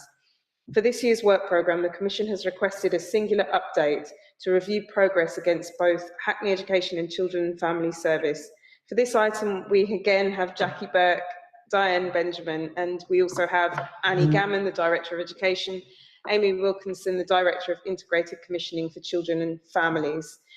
We also have in attendance a number of other officers, although not sure who is intending to speak or not. So please do introduce yourselves if you do speak, if you do come in at any point. We have 40 to 45 minutes for this item. Again, can I just ask if officers could please just give a very, very brief update, summary, and mostly we'd appreciate, focusing in on what you feel are the key areas that the Commission should be looking at, and then we'll go to the Commission for questions. So can we get key highlights from the report for about 10 minutes, please? Handing over to Jackie, Diane, Annie and Amy, please. Thank you, Chair. I think Councillor Bramble is going to introduce this item. Thank you, Jackie. So first of all, I would just like to thank officers for this piece of work. It's a bold piece of work, and I've often said, Chair, we just need to be comfortable being uncomfortable. And I just want to commend the work of the staff team and the leadership of Deborah in this role to really get into that situation where we're really understanding what anti-racist practice looks like, thinking about our ideology, informed trauma, all of the things that we need to understand for our children and family across the service is really coming through. Linking that in with education, they've done some work with schools, and I know that Anton has worked alongside with me and Annie and others to make sure that work in school has been forthcoming. There's been training delivered in schools, and I think that Hackney education staff will be doing some of the work that children's social care staff have done, some really intense training, but all of that is to inform the practice that delivers for our children and families a better understanding, and making sure that actually you don't have to be from a particular diaspora to fully have to engage in your level of understanding on this. I'll give you a typical example, Chair, before I hand over to officers. In some cultures, young people would have been raised in a way that if you have direct contact with an adult, you are being disrespectful. In British culture in a school, if a teacher's talking to you and you don't maintain eye contact, that would be a consequence of you being rude and disrespectful. So it's understanding the nuance of cultural competency and how you navigate that with adults working with children and supporting children through that system. And I just want to commend the work that staff are doing. I'm not saying that everything is done. It's evolving, but what I will say is there's a true dedication and commitment across the piece to support Deborah and others in this role. So just want to thank everyone for the work they're doing and to continue to persevere. And thank you, officers, for turning my idea of the diverse curriculum, the Black contribution, into something that is now shared across the country, and that's because of the work that Hackney's doing. I just want to commend the staff for doing that. We're known for innovation and creativity, and I don't see why we have to be any different in this space, and really feel proud to be leaving the service that is leading on this work. Thank you, Chair. Jackie, over to you. Thank you. Thank you, Councillor Bramble. It feels quite difficult to follow that on and introduce the item, but what I will say is you will notice, Chair and others, that we've got a number of officers who've joined the call at this, who joined the meeting, because it's a small representation of the number of leaders across our service who have really been working hard on our anti-racist action plan. And we, as a Children Education Director, are really committed to working together to develop anti-racist practice that spans across our, we've got Amy Wilkinson, who's our Health Director, Commissioning Director here. We've got Annie Gammon, who's our Education Director, Diane Benjamin, who's our Social Care Director. So between us, we're really keen that we end up with a plan and an anti-racist action plan where we support each other, we challenge each other, but we actually have our children and our families at the heart of what we do. We're really grateful to Councillor Bramble for her endless support, encouragement and innovation, and helping us and spurring us on with this work. She's been with us every step of the way, leading us, pushing us, and we're grateful to that. So, as you know, there's been a lot of incidents worldwide that have led us to look at anti-racism anew in the last few years. But in our own little world of Hackney children and education, we can see the evidence. We look at the children who are coming into care, who are mainly older young black boys. We look at our exclusions. We look at our youth justice system. We look at what we're finding out when black and global majority children come into statutory services, that sometimes their needs for other issues such as speech language communication have been overlooked. So that tells us we've got to do something about this. So I'm absolutely delighted that I've got a workforce with me that is completely committed to making a difference and has been looking at this for a number of years. And so I don't think there's any way that as a leadership team we'd be able to rest on this, because we've got the workforce who are pushing at us as well. And you know, we've had Ofsted, we've had the Local Government Association, who've both been into us very recently, who've told us what an asset our staff are, how, you know, how committed, how passionate they are, how, you know, they're driven to really make a difference for children. As a service, we recognise structural racism, we hear about it and we see its impact. But we just feel like if we just talk about structural racism and we talk about structure, it feels like we need some heavy lifters to come in and do something about it, when actually we are the heavy lifters, and by simple acts of conversation, thinking differently, challenging, choosing to behave differently, we can really make a difference. So we're going to gallop you through some of the key highlights of the work that we've been doing both separately and collectively over the last couple of years, but in the last couple of months in particular. And, you know, just to say, we recognise this is a start. We've got more to do. We don't feel complacent about this, but we feel energised, and you know, I feel humbled by the contributions of my colleagues on the screen and of the workforce in general. So it's over to Annie next. Thank you very much, Jackie, and thank you, Councillor Bramble. Good evening. I wanted to talk briefly about some of the work that's been going on in education, and of course that falls into probably two categories, although there's a big overlap. One is the work we do with our own Hackney education staff, very much linked with the whole children in education service, and I'll say a bit more about the shared work there. But really significantly with our schools, where we have a much greater number of professionals interacting with our children, and where we have also people absolutely leading on developments in anti-racism in schools. So I think about the ethos that we want to convey, first of all, the way it feels for anyone working for us. And I think Deborah Barnett may say a bit more about this later, but there's been some very strong shared work going on about the ethos we want to have and the way of working we want to convey, both in working with each other, with the young people we come across, and with their families. And I think that's work that will continue to be embedded across the whole of our service with all of our staff. And then in particular with education, we have the curriculum which Councillor Bramble has referred to, and the work on the diverse curriculum continues. We have a number of units out, I think have now been shared across more than 2,000 schools, nationally and internationally, and we're going to produce another set of units of work, and Anton is here who may say more about that and the work that's going on with Hackney teachers to develop further units of work. And I do want to say that schools have gone well above and beyond that as well, in terms of reflecting on the resources they use, how to use them to make sure that the curriculum, the resources being used, really reflect the children in their classrooms. Alongside the work with children, there's been work. Sorry to interject, Annie, I think we're struggling to hear you a bit. It might be your headset. Is that better? Yes, much better, thank you. Okay, great. There's been work going on with parents, so the work led by Hackney Schools Group Board, so schools have talked to parents about race, and that has been some of the work that has had the most impact on school leaders, as they have heard about the lived experience of parents both reflecting on their own education but also reflecting on how their children experience education. And I think that's leading to lasting change in some of our schools.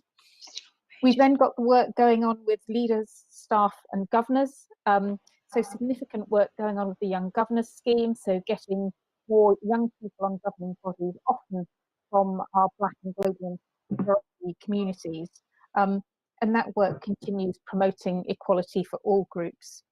And then I want to talk about the work with pupils in particular, which is clearly led by schools. They are the way that education interacts with pupils, making sure that every child has a real sense of belonging and a sense of inclusion, the opposite of the exclusions.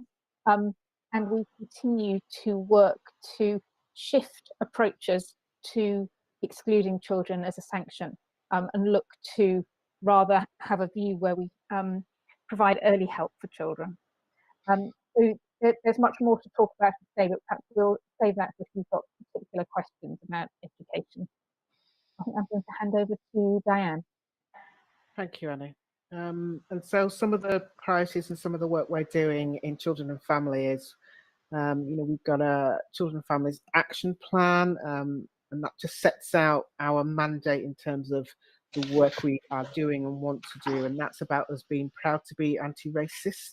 Our leadership and practice will address racism, discrimination leading to disproportionality in the experience of our children and families and our staff in the workplace, whilst also seeking to influence the broader context of our children and families' lives.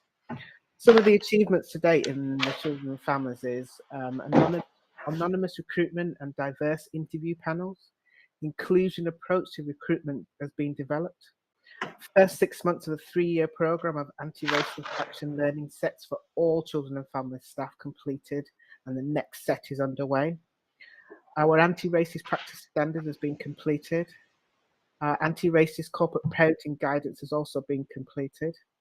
We're engaging with police, solicitors, magistrates in considering measures such as deferred prosecution schemes for children who give no comment interview. We've had our anti-racist podcast series broadcast. We've got a brave space to talk about racism and management focus group on anti-racist practices underway. The impact. So impact is small increasing diversity at the senior leadership level and positive feedback, revisibility of discussions about racism and anti-racist practice. However, we are at the foundation stages, as Jackie alluded to. Our journey is becoming anti-racist, therefore the impact is limited at this stage. The priorities for us going forward and next steps for children and families is launching and embedding our anti-practice racist standards, anti-racist practice standards within corporate parenting as well. Delivering a 3-year mandatory program for anti-racist action learning sets for all children and families. Ensuring recruitment is inclusive, and we have aspirational supports for our Black and global majority staff. Engaging Black and global majority leaders within children and families to quality assure the work that we do to hold us to account. Develop an anti-racist charter to develop an anti-racist practice across the multi-agency partnership, building on the adultification training, engaging children and families and the community voices to ensure our anti-racist work is meaningful. Amy, over to you. Thanks, John. So just to give you a couple of key points in terms of the direction of travel for health and wellbeing, which is really important when we're looking at an individual approach and a community approach. So there are 4 key areas of work that we've put a framework around. The first of those is thinking about how we're more formal about how we work around anti-racism through the health service and how we pull some of that learning into our wider work with children. And so for us, that looks like reporting our work into the Health Inequalities Steering Group that Sandra Husbands is leading, and making our Young Black Men's work a key part of that and a key deliverable with stronger accountability. The second element is around mental health and wellbeing. And we've done a lot of work in this space around commissioning services for Black and global majority children and young people, testing those and continuing to develop services that increase access and provide a better experience, and refreshing the Young Black Men's mental health work stream. So along 5 key priority areas that we've agreed with the accountability board, and that includes doing a bit of a deep dive into patient experience of global majority, particularly boys in tier 3 services, and also looking at our community and our schools offer as well. The third area that we really want to focus on, and we've brought this to Scrutiny before, is very early on, so perinatal and maternity and early years, and anti-racism there. And we know from a recent NEL Equities audit that the experience of Black and global majority women giving birth is not as good as we would want it to be, and the outcomes are much less favourable. So we've got a big job to do there. And I think finally it's about looking at our health services, and the NHS collects lots of great data around what the workforce looks like in terms of Black and global majority staff. There are good numbers of Black and global majority staff, but are they in the most senior positions, and is there a good pathway for leadership and development? And also what we can learn from their freedom to speak up champions and other initiatives like that. So those are our 4 key areas that we'd like to champion over the next year as part of linking into the anti-racism plan. And back to Jackie.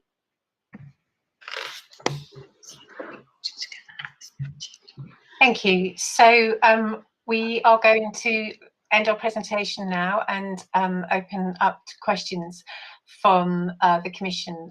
We have a number of people here who've made huge contributions to work that we've done, so it may be that some of them want to step up and give responses. So if my team can just remember to introduce yourself and say what your role is as you speak, that'd be really helpful. Thank you. Thank you very much to all of you for that and for the paper. I'll kick us off, I think, probably in the first instance, just with an observation. I didn't find it that accessible, what's been put together, and I get the sense that it's maybe just been, we've just put together the Children's Social Care, Children and Families Action Plan and education, because it doesn't feel as though it's one response for the directorate, which I think is perhaps a little bit of an issue, given that that's what we were supposed to be doing. And I suppose in my mind, I'm thinking that there has to be something that's overarching, that's above all of this, which is what are we doing and why, and what are we hoping to see? And then that cascades down to each of the different services, and we can get a sense of what that looks like. Because what I think I'm getting is, this is what this service is doing, and this is what this service is doing, and they seem to quite often be different. So one, you've got Hackney Education Services doing unconscious bias training, and then you've got adultification somewhere else. What I'm struggling with is how we're going to be able to measure the impact of this if it feels like potentially what's been presented is quite disparate across the directorate. And yeah, so I suppose my initial question is, which stage in this iterative process is what we've been presented today? Because it does, I appreciate that you've said that it's at the early stages, but do we anticipate that it will get to a stage where it will read a bit more cohesively? So that's my sort of observation with a question. I don't know if other members of the Commission have any other questions. So we've got Councillor Sizer and then Councillor Young, please. I think my question and thought leads on from that then, in terms of, firstly, I want to applaud the amount of work that's happening in this area, but also the great pride and great thinking outside the box. You know, Hackney, we do this so well. We don't just go for small thinking. We really think big, and I can see this in this area. So I just want to applaud this, because there's some fantastic work happening. But what I'd love to see, I think, and it feeds on from Councillor Conway's comment, is how is this being conveyed to the wider public? What's the messaging for them? And I guess, how will they think, yep, that's progress in this area? That's how we've really seen that thread of progress throughout the borough and then shared nationally, obviously. But what are we doing to just get that really clear messaging out to the wider public that this is the progress we're making in this space overall? Thank you, Councillor Sizer. And now Councillor Young. I've got one small question about how we measure ethnicity. Do you record in all of these areas, is it possible to record Jewish as an ethnicity? Just wondered. Not as a religion. So a data person. Yeah. Second question. Okay, You have something? I've got a bigger question, but I'd be really interested to know that, because it does particularly, you know, not just because of our Haredi communities in north of the borough, but because of ethnicity more widely. And the other one was again about sort of measuring outcomes. So it does follow on from Anya's, but just looking at the kind of metrics in here and the KPIs being developed, and I can see there's a statement about work that's still being done, so I'm not expecting you to have this all nailed to the mast.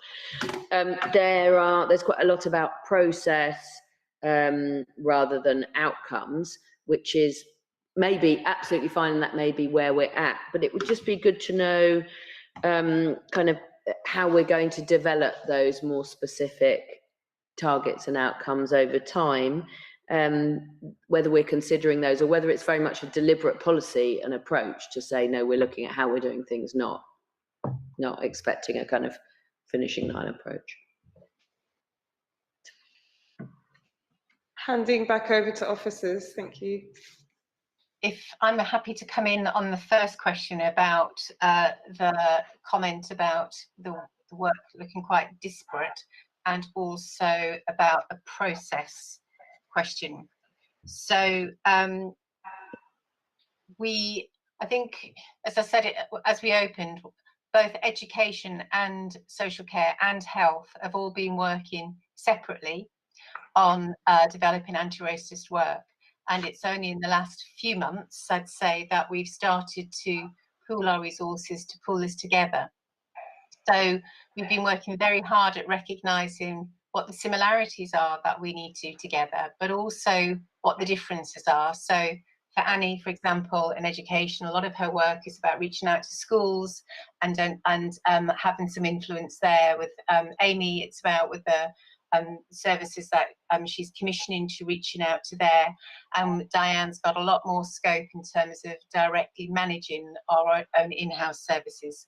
So I don't think it is going to be a pretty and neat plan, because I don't think it's a pretty and neat area that we're trying to tackle here. And what we're trying to do is cover in terms of the entirety of what we're delivering, we're trying to cover as much ground as possible to make sure that we've got it on our radar. And I'm not saying we're going to get it all in.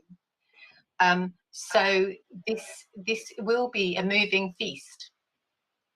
So we've got our Children and Families Action Plan, we've got our Hackney Education Action Plan, and we've been doing a lot of workshops with staff to bring this together, because we could have easily gone into a darkened room and put a towel around our heads and pulled this together. But actually, the people you see on this call have been leading workshops with mixed up, with integrated groups of staff from across both of all three of the service areas to pull together to get them on the same page about what it is they want to see, what it is they want to do differently.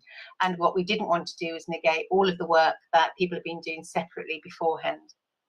So it is a moving feast. It is going to develop. It is going to get bigger and better, or smaller and better.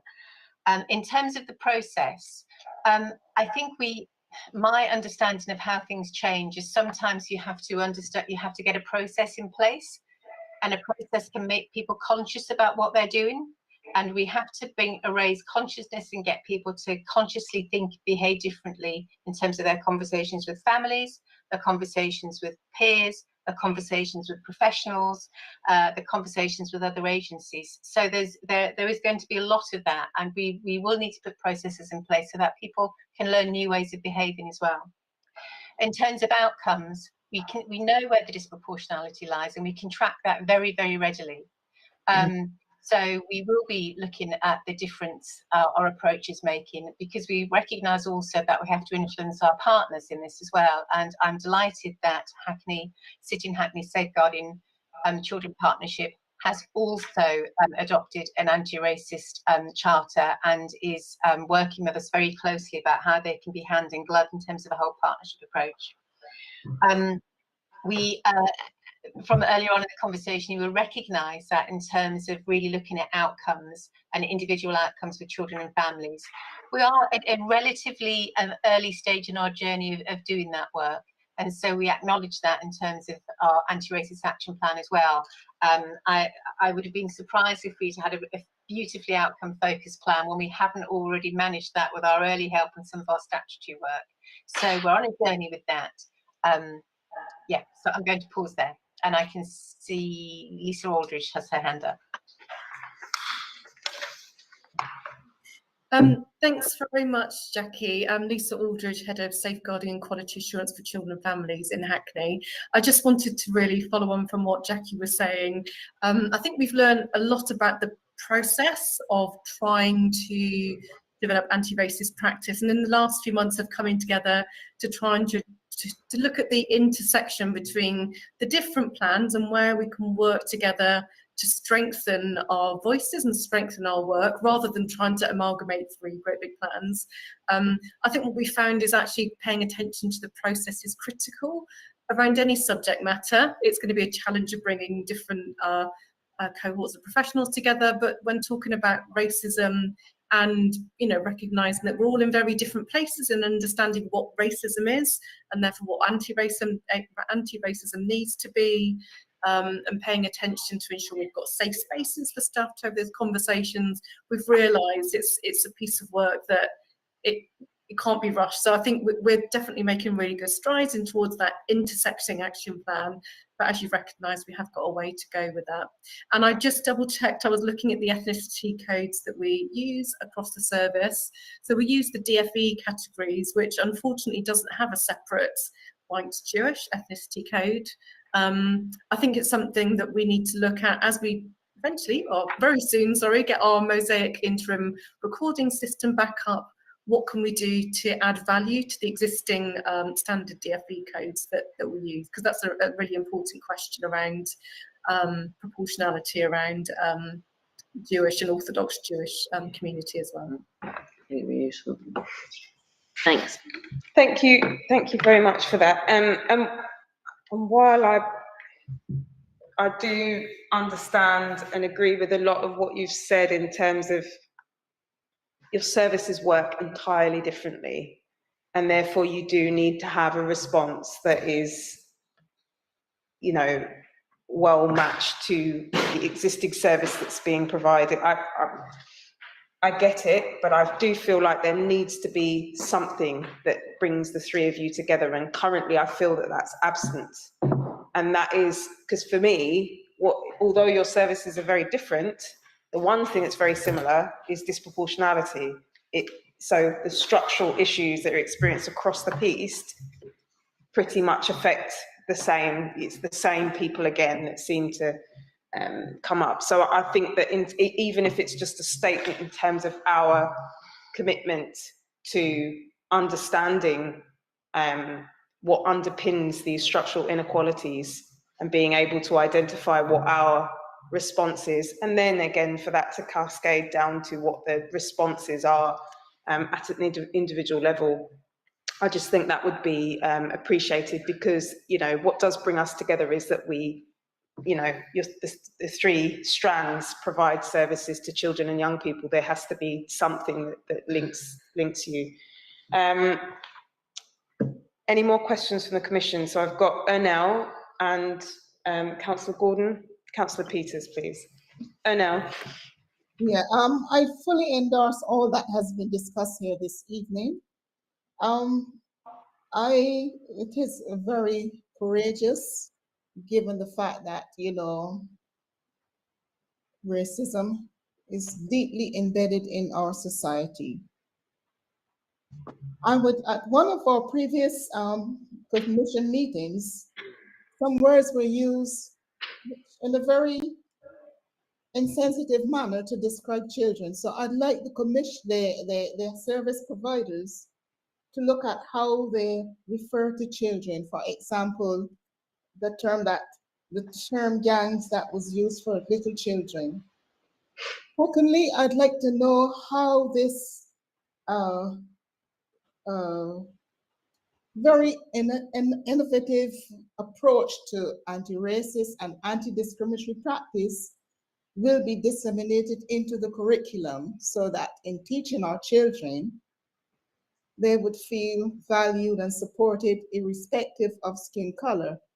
And when I opened the pack, your pack, I felt so pleased seeing all of these happy faces. And my thinking was, what is going to happen when these children reach adulthood? Will that same positive attitude be with them, or will they be sectioned into, they will be chipped off in relation to cultural differences? And something else that I am really unhappy with is using the term Black. I don't see any Black people. I see people as people who need to be respected, need to be nurtured and cared for. That's all I have to say. But I hope that the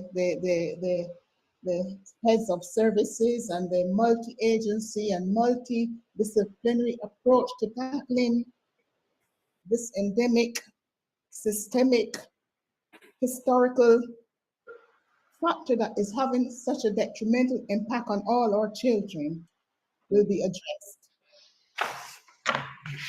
Thank you, Ernell. And I think we have Councillor Gordon and then Councillor Peters, please. Yeah, I mean, thank you very much for the report and all the, all the work that's been done in this space.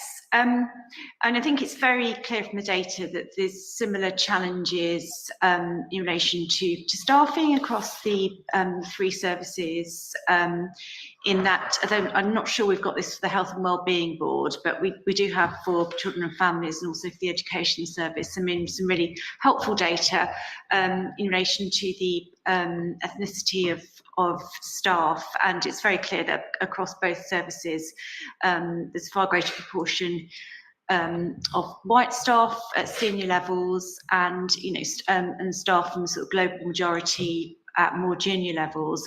I mean, there obviously must be similar challenges and issues in relation to addressing that across the services. And I don't know whether you've seen any examples of good practice from either across the council locally or across other services, which can, address those disparities, and how quickly you think that you can make a significant impact so that our staff looks more like Hackney.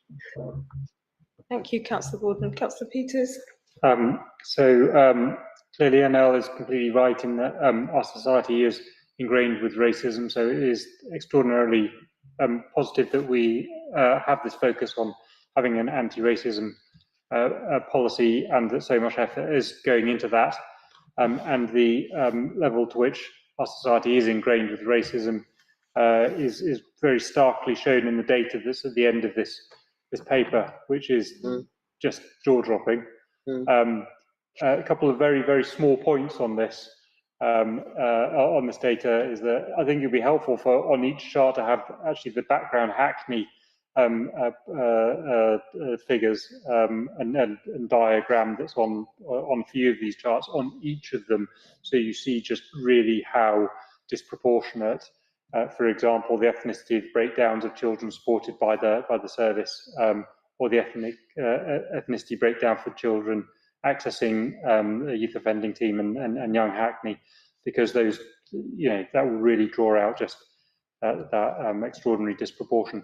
One thing about these figures is that the colours are inconsistent between them, and I think it would be easier to read if say red was consistently black or Asian, and it seems to switch between red and yellow, for example. But this is a phenomenal piece of work, subject to everything that the chair has said about ways in which it could be improved and it could be more consistent, but a very important piece of work, really.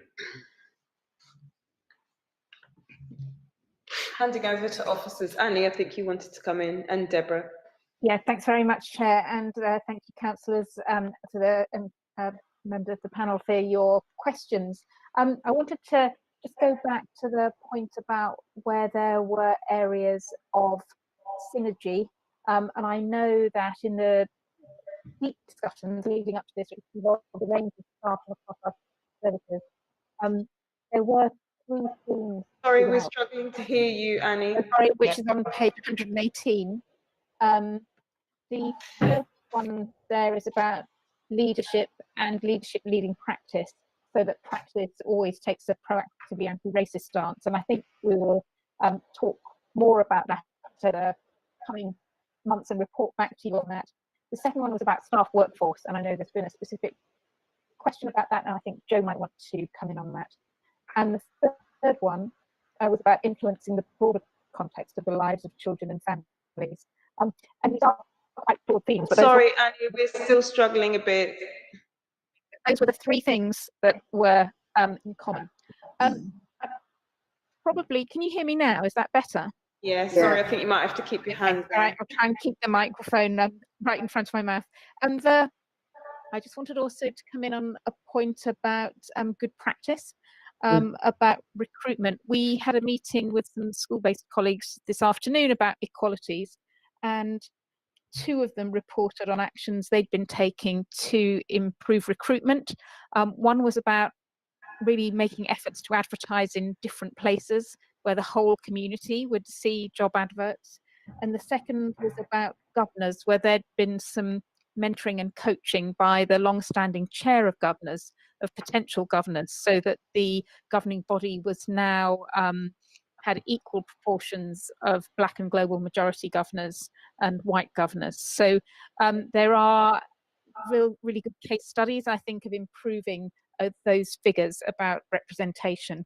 I did want to bring Joe in on the HR figures, and then maybe Anton on the curriculum.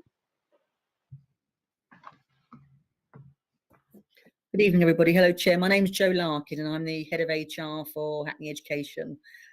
Just wanted to add, as Annie was saying, around the staffing scenario. Within Hackney Education, we also follow anonymous recruitment, but we're also now looking to look at the benefits of perhaps mentoring and shadowing for some of our colleagues who perhaps want to look at how they progress within the educational department or throughout the council as a whole. We are also looking, we have a professional development every year, the appraisals. We've introduced career objectives because we're mindful that we carried out a staff survey the last few months, and it was identified with some of our global majority staff that they felt there were not clear career paths within education and perhaps beyond in the council. So that was something we wanted to address on a practical level. And also to say that beyond the anonymisation of the recruitment process, we actually want to start measuring impact. We want to start looking at, okay, anonymous recruitment, but what's the process look like at the long listing stage, the shortlisting stage, and the outcome, the successful outcome in terms of appointment.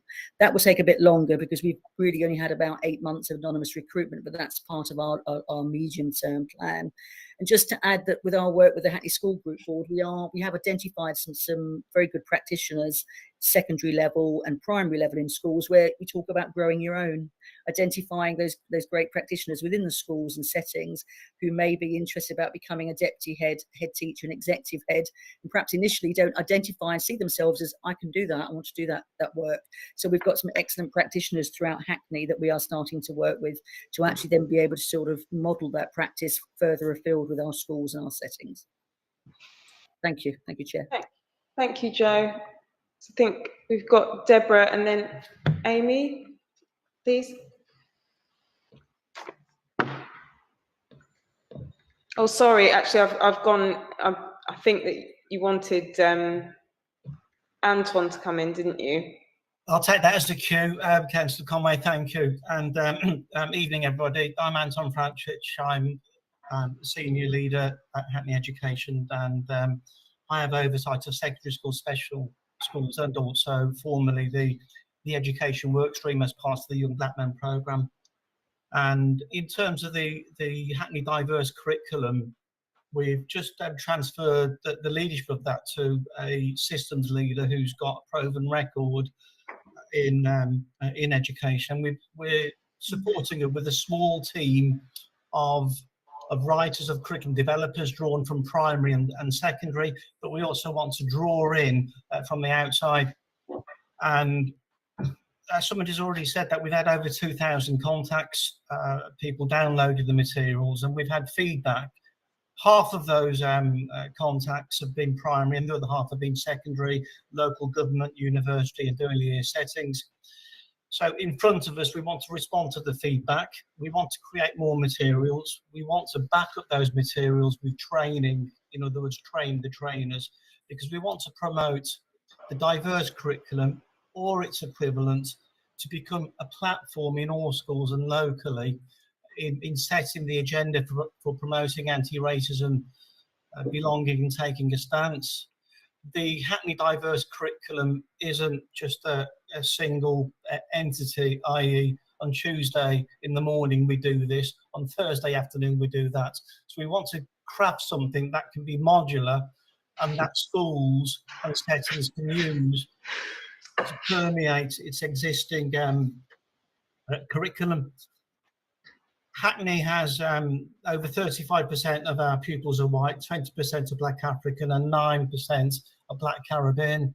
And the feedback we're getting is that users very much value the attention that we're giving to Black British history. And as somebody said at the beginning of this session, it's about being comfortable with being uncomfortable. And fundamentally, we're using the curriculum to be like the main piece for instigating change. And one other thing, kind of going back to your question, Councillor Conway, I agree that there's differences, but we're also seeing across the different services greater advocacy, a greater coming together, a real disposition to building links and connections between ourselves and across the schools. And so that agenda for social change and inclusion, it becomes more and more tangible. And the final thing that I'd like to say is that we probably could do with developing a roadmap that kind of says, in terms of the curriculum, we're looking at this, in terms of pupils, we're looking at that, and in terms of leadership and culture, these are some of the outcomes that we would like to achieve collectively. Thank you. Thank you, Anton. So, sorry, I've forgotten. Annie, who were the two people that you did? Was it just Joe and Anton? Can I now go Yes, to, right, I think Deborah, you were first, I believe, and then Amy. Good evening, everyone. My name's Deborah Barnett, and I'm the Diversity and Inclusion Lead for Children and Family Service. I'd just like to make a response to Anil Watson's statement around language and also the term Black. So, Anil, I do agree that the language that, that's often used with Black and global majority children can at times be offensive and problematic. And in response to that, within Children and Family Service, we have developed a language guide for practitioners to use as guidance when working with families and children across the service within Hackney. So the hope is that with this language guide being embedded in the work that we do, that we will not come across those problems as often. We can't promise that it will never happen, but with a language guide in place, hopefully that will help to reduce some of these problematic issues around language.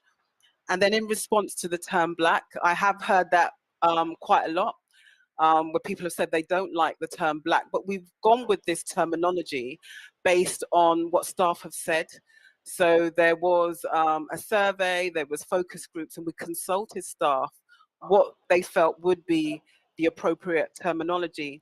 And the overriding consensus was Black and global majority would be appropriate. And I guess when we use the term Black, it's Black in that political sense, Black in that sense of agency and empowerment. And so it's not necessarily describing the color of one's skin, but a sense of agency, empowerment, and actually presence as a person of color. Thank you, Deborah.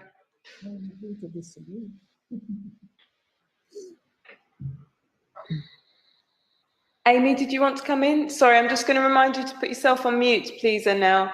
Okay, sorry. That's okay. I just wanted to really quickly pick up 2 points. I think it's in response to Councillor Young and Councillor Gordon. So we do have health workforce data. It's called the Workforce Race Equality Standard in the NHS, and it's been around since 2015. But I think importantly, locally, we've been doing a piece of work with each of our 8 neighbourhoods to identify health outcomes linked to inequalities in each neighbourhood. identifying key priorities depending on specific groups and what their health outcomes look like. So I think that will be really helpful in terms of then setting kind of targets and goals around improving disparities as we go forward. Thank you very much. Monica, did you want to come in before we go for some more questions? Yeah, I did. It was just, sorry, my name's Monica Imber. I'm the head of education operations. It was to speak to Anel's point, but also Councillor Bramble's point of being getting comfortable with being uncomfortable. So just to raise that it started in children and families, but we're taking steps to having a more integrated approach. But staff coming together in what is titled a brave space to talk about race, so that actually staff are comfortable in articulating actually the issues around race, but also become comfortable with asking the question, because as you've raised, Anel, that it's and in Deborah's response, it's complex, and actually some people are okay with the term black where others are not. So it's really becoming comfortable with asking the question of how do people want to be addressed. So, you know, if we are working with families, schools and settings across the borough, we need to become comfortable with asking those questions, because one size most certainly doesn't fit all. So. Thank you very much. I think we'll go for another round of questions. I'm going to be greedy again and start us off. Actually, it's probably more of a suggestion, I think, for sort of future iterations of the strategy. I think what would be helpful for me, because actually what this documents is a lot of the work that's already underway and has been underway for quite some time. And we're sort of bringing that together with renewed efforts to sort of tackle anti-racism in a real sort of, you know, and being very overt about our efforts to do that. So there's a couple of things in that, although I appreciate that this work came from, I think, was triggered in part by the events of 2020 and the murder of George Floyd, and there has been an emphasis on, in particular, on Black children in the borough who I know experience, sadly, some of the worst outcomes across the piece. I can't imagine that this work is just about Black children, so it would be good if we could make it a bit more explicitly clear that this is about, because the only ethnic group that I see identified specifically as Black, and it would just be useful for this, given that it's called an anti-racist action plan rather than specifically about Black children, if we could make that clear. But also I think what would be helpful, and I think because I've been doing Scrutiny for so long, I'm familiar with what many of the challenges are in Hackney, but I think for future iterations of this, it would be helpful to really outline what is the issue, and for us to be able to explore what are the issues in individual services in terms of disproportionality, overrepresentation of some children in some services, poor outcomes, and then for us to be able to say what we think, what we've done to, so this is just about how we're ordering things really, for us to be able to say what we've done to unpick why that might be the case, and that obviously is in part to do with the national picture, but it will have sort of local, there'll be local issues also. And then to be able to talk about what we've decided to do to tackle this and why we feel that that's the right approach for us to take. And then obviously added with what has already been highlighted about the usefulness of us being able to actually pinpoint what we feel some tangible outcomes or targets might be. Because I just think, you know, as a councillor, as a local resident, I want to be able to talk to the public about what we're doing in a way that will make sense for them and that will be easier for them to be able to consume and digest and understand what it will mean for them and their children in the borough. So those are just a couple of suggestions on my part. Do we have any other questions? Yeah, Councillor Conway, if I may, because I'm going to be leaving shortly. I think that all of us need to be aware, of course we cannot do anything at this moment, but we need to be aware of the factor of poverty and how this impacts on many of our communities or our citizens. And I'm not sure, but poverty has a detrimental impact on how families operate and respond to services and whatever it is that is available to them. And I'm going to leave you now. So good night, and hope everything goes well. Good night, thanks. And I've now got Councillor Gordon who'd like to come in. Yes, thank you very much. So I just really wanted to maybe hear a little bit more about the engagement with other stakeholders, but even particularly our children and young people. It's a pity, I think, that our youth parliament representatives were not able to stay for this part of the item. So it'd be really, really helpful to hear about efforts to reach out to stakeholders. I mean, particularly the service users, being children and young people, across education and involved in health services and children's social care, and also their parents and carers, and how their lived experiences is going to inform this strategy as it develops. Thank you. Thank you. Handing over to officers. Deborah, did you want to come in? Yeah, just wanted to cite a recent meeting that I held with Young Futures. So one of our sort of action plan goals in the next season is to do a piece around engaging young people and sort of getting their voices in place. And so we were looking to do something where we're going to do co-design a piece of work with Young Futures to engage our youngsters within Hackney and to get their voice really speaking into our anti-racist work across the directorate. That's great. Thank you. Amy and then Anton, please. So we've got a system influencer program through Health, which is a number of children and young people who inform our strategies over the last year and are moving that forward. But I think one of the key things that we're looking forward to doing is we've recently developed a grants program for the voluntary sector to support with improving uptake of vaccinations for children and young people. So we've got 5 VCS community groups that cover a global majority groups, the Orthodox Jewish community, Turkish and Kurdish groups, and a travelling community group as well. So really looking forward to bringing some of those children and young people in more widely than vaccinations and across health to inform our work.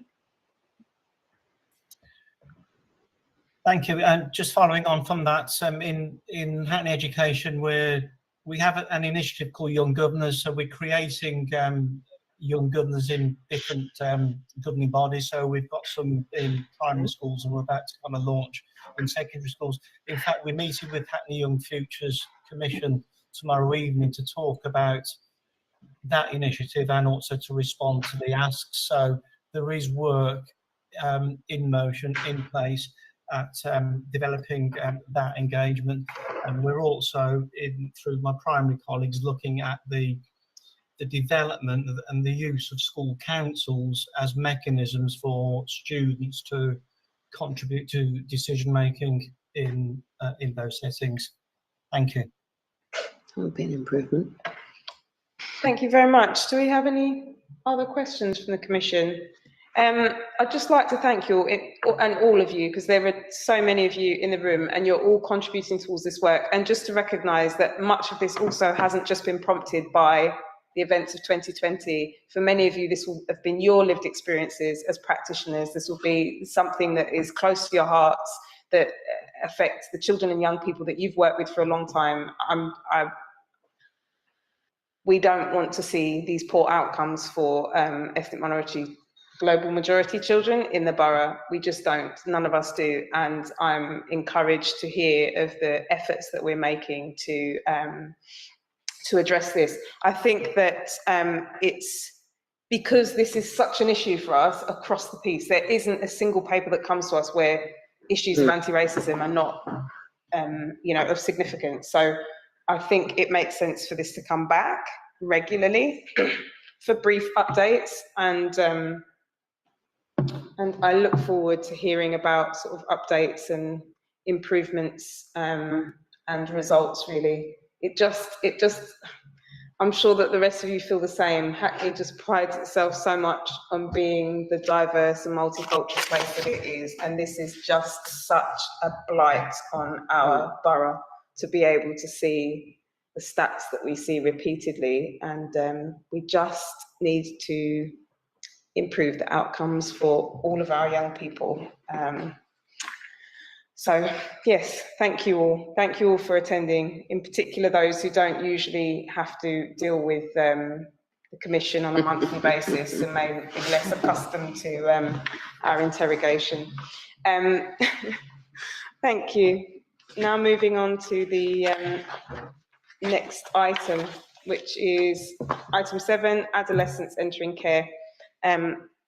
This is just an update on where the Commission is up to at the moment with our substantive review for this municipal year on adolescents entering care.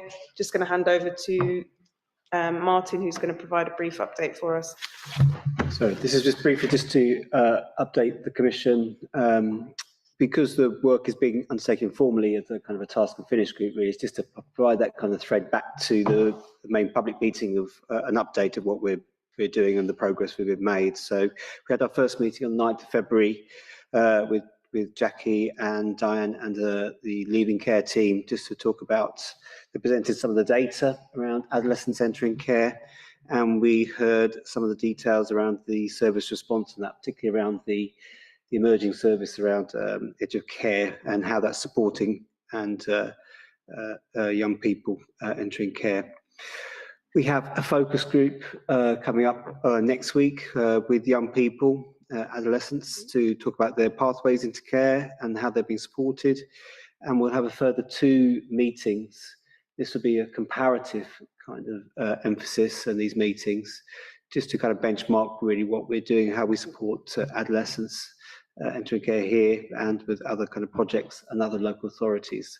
And we're just about to finalise the dates and the kind of itineraries for those 2 meetings. So that's just to really just keep the thread going to make sure we have this public accountability for the work, and we will report back again on the 14th of March, and the final report will go to the first meeting of the new municipal year.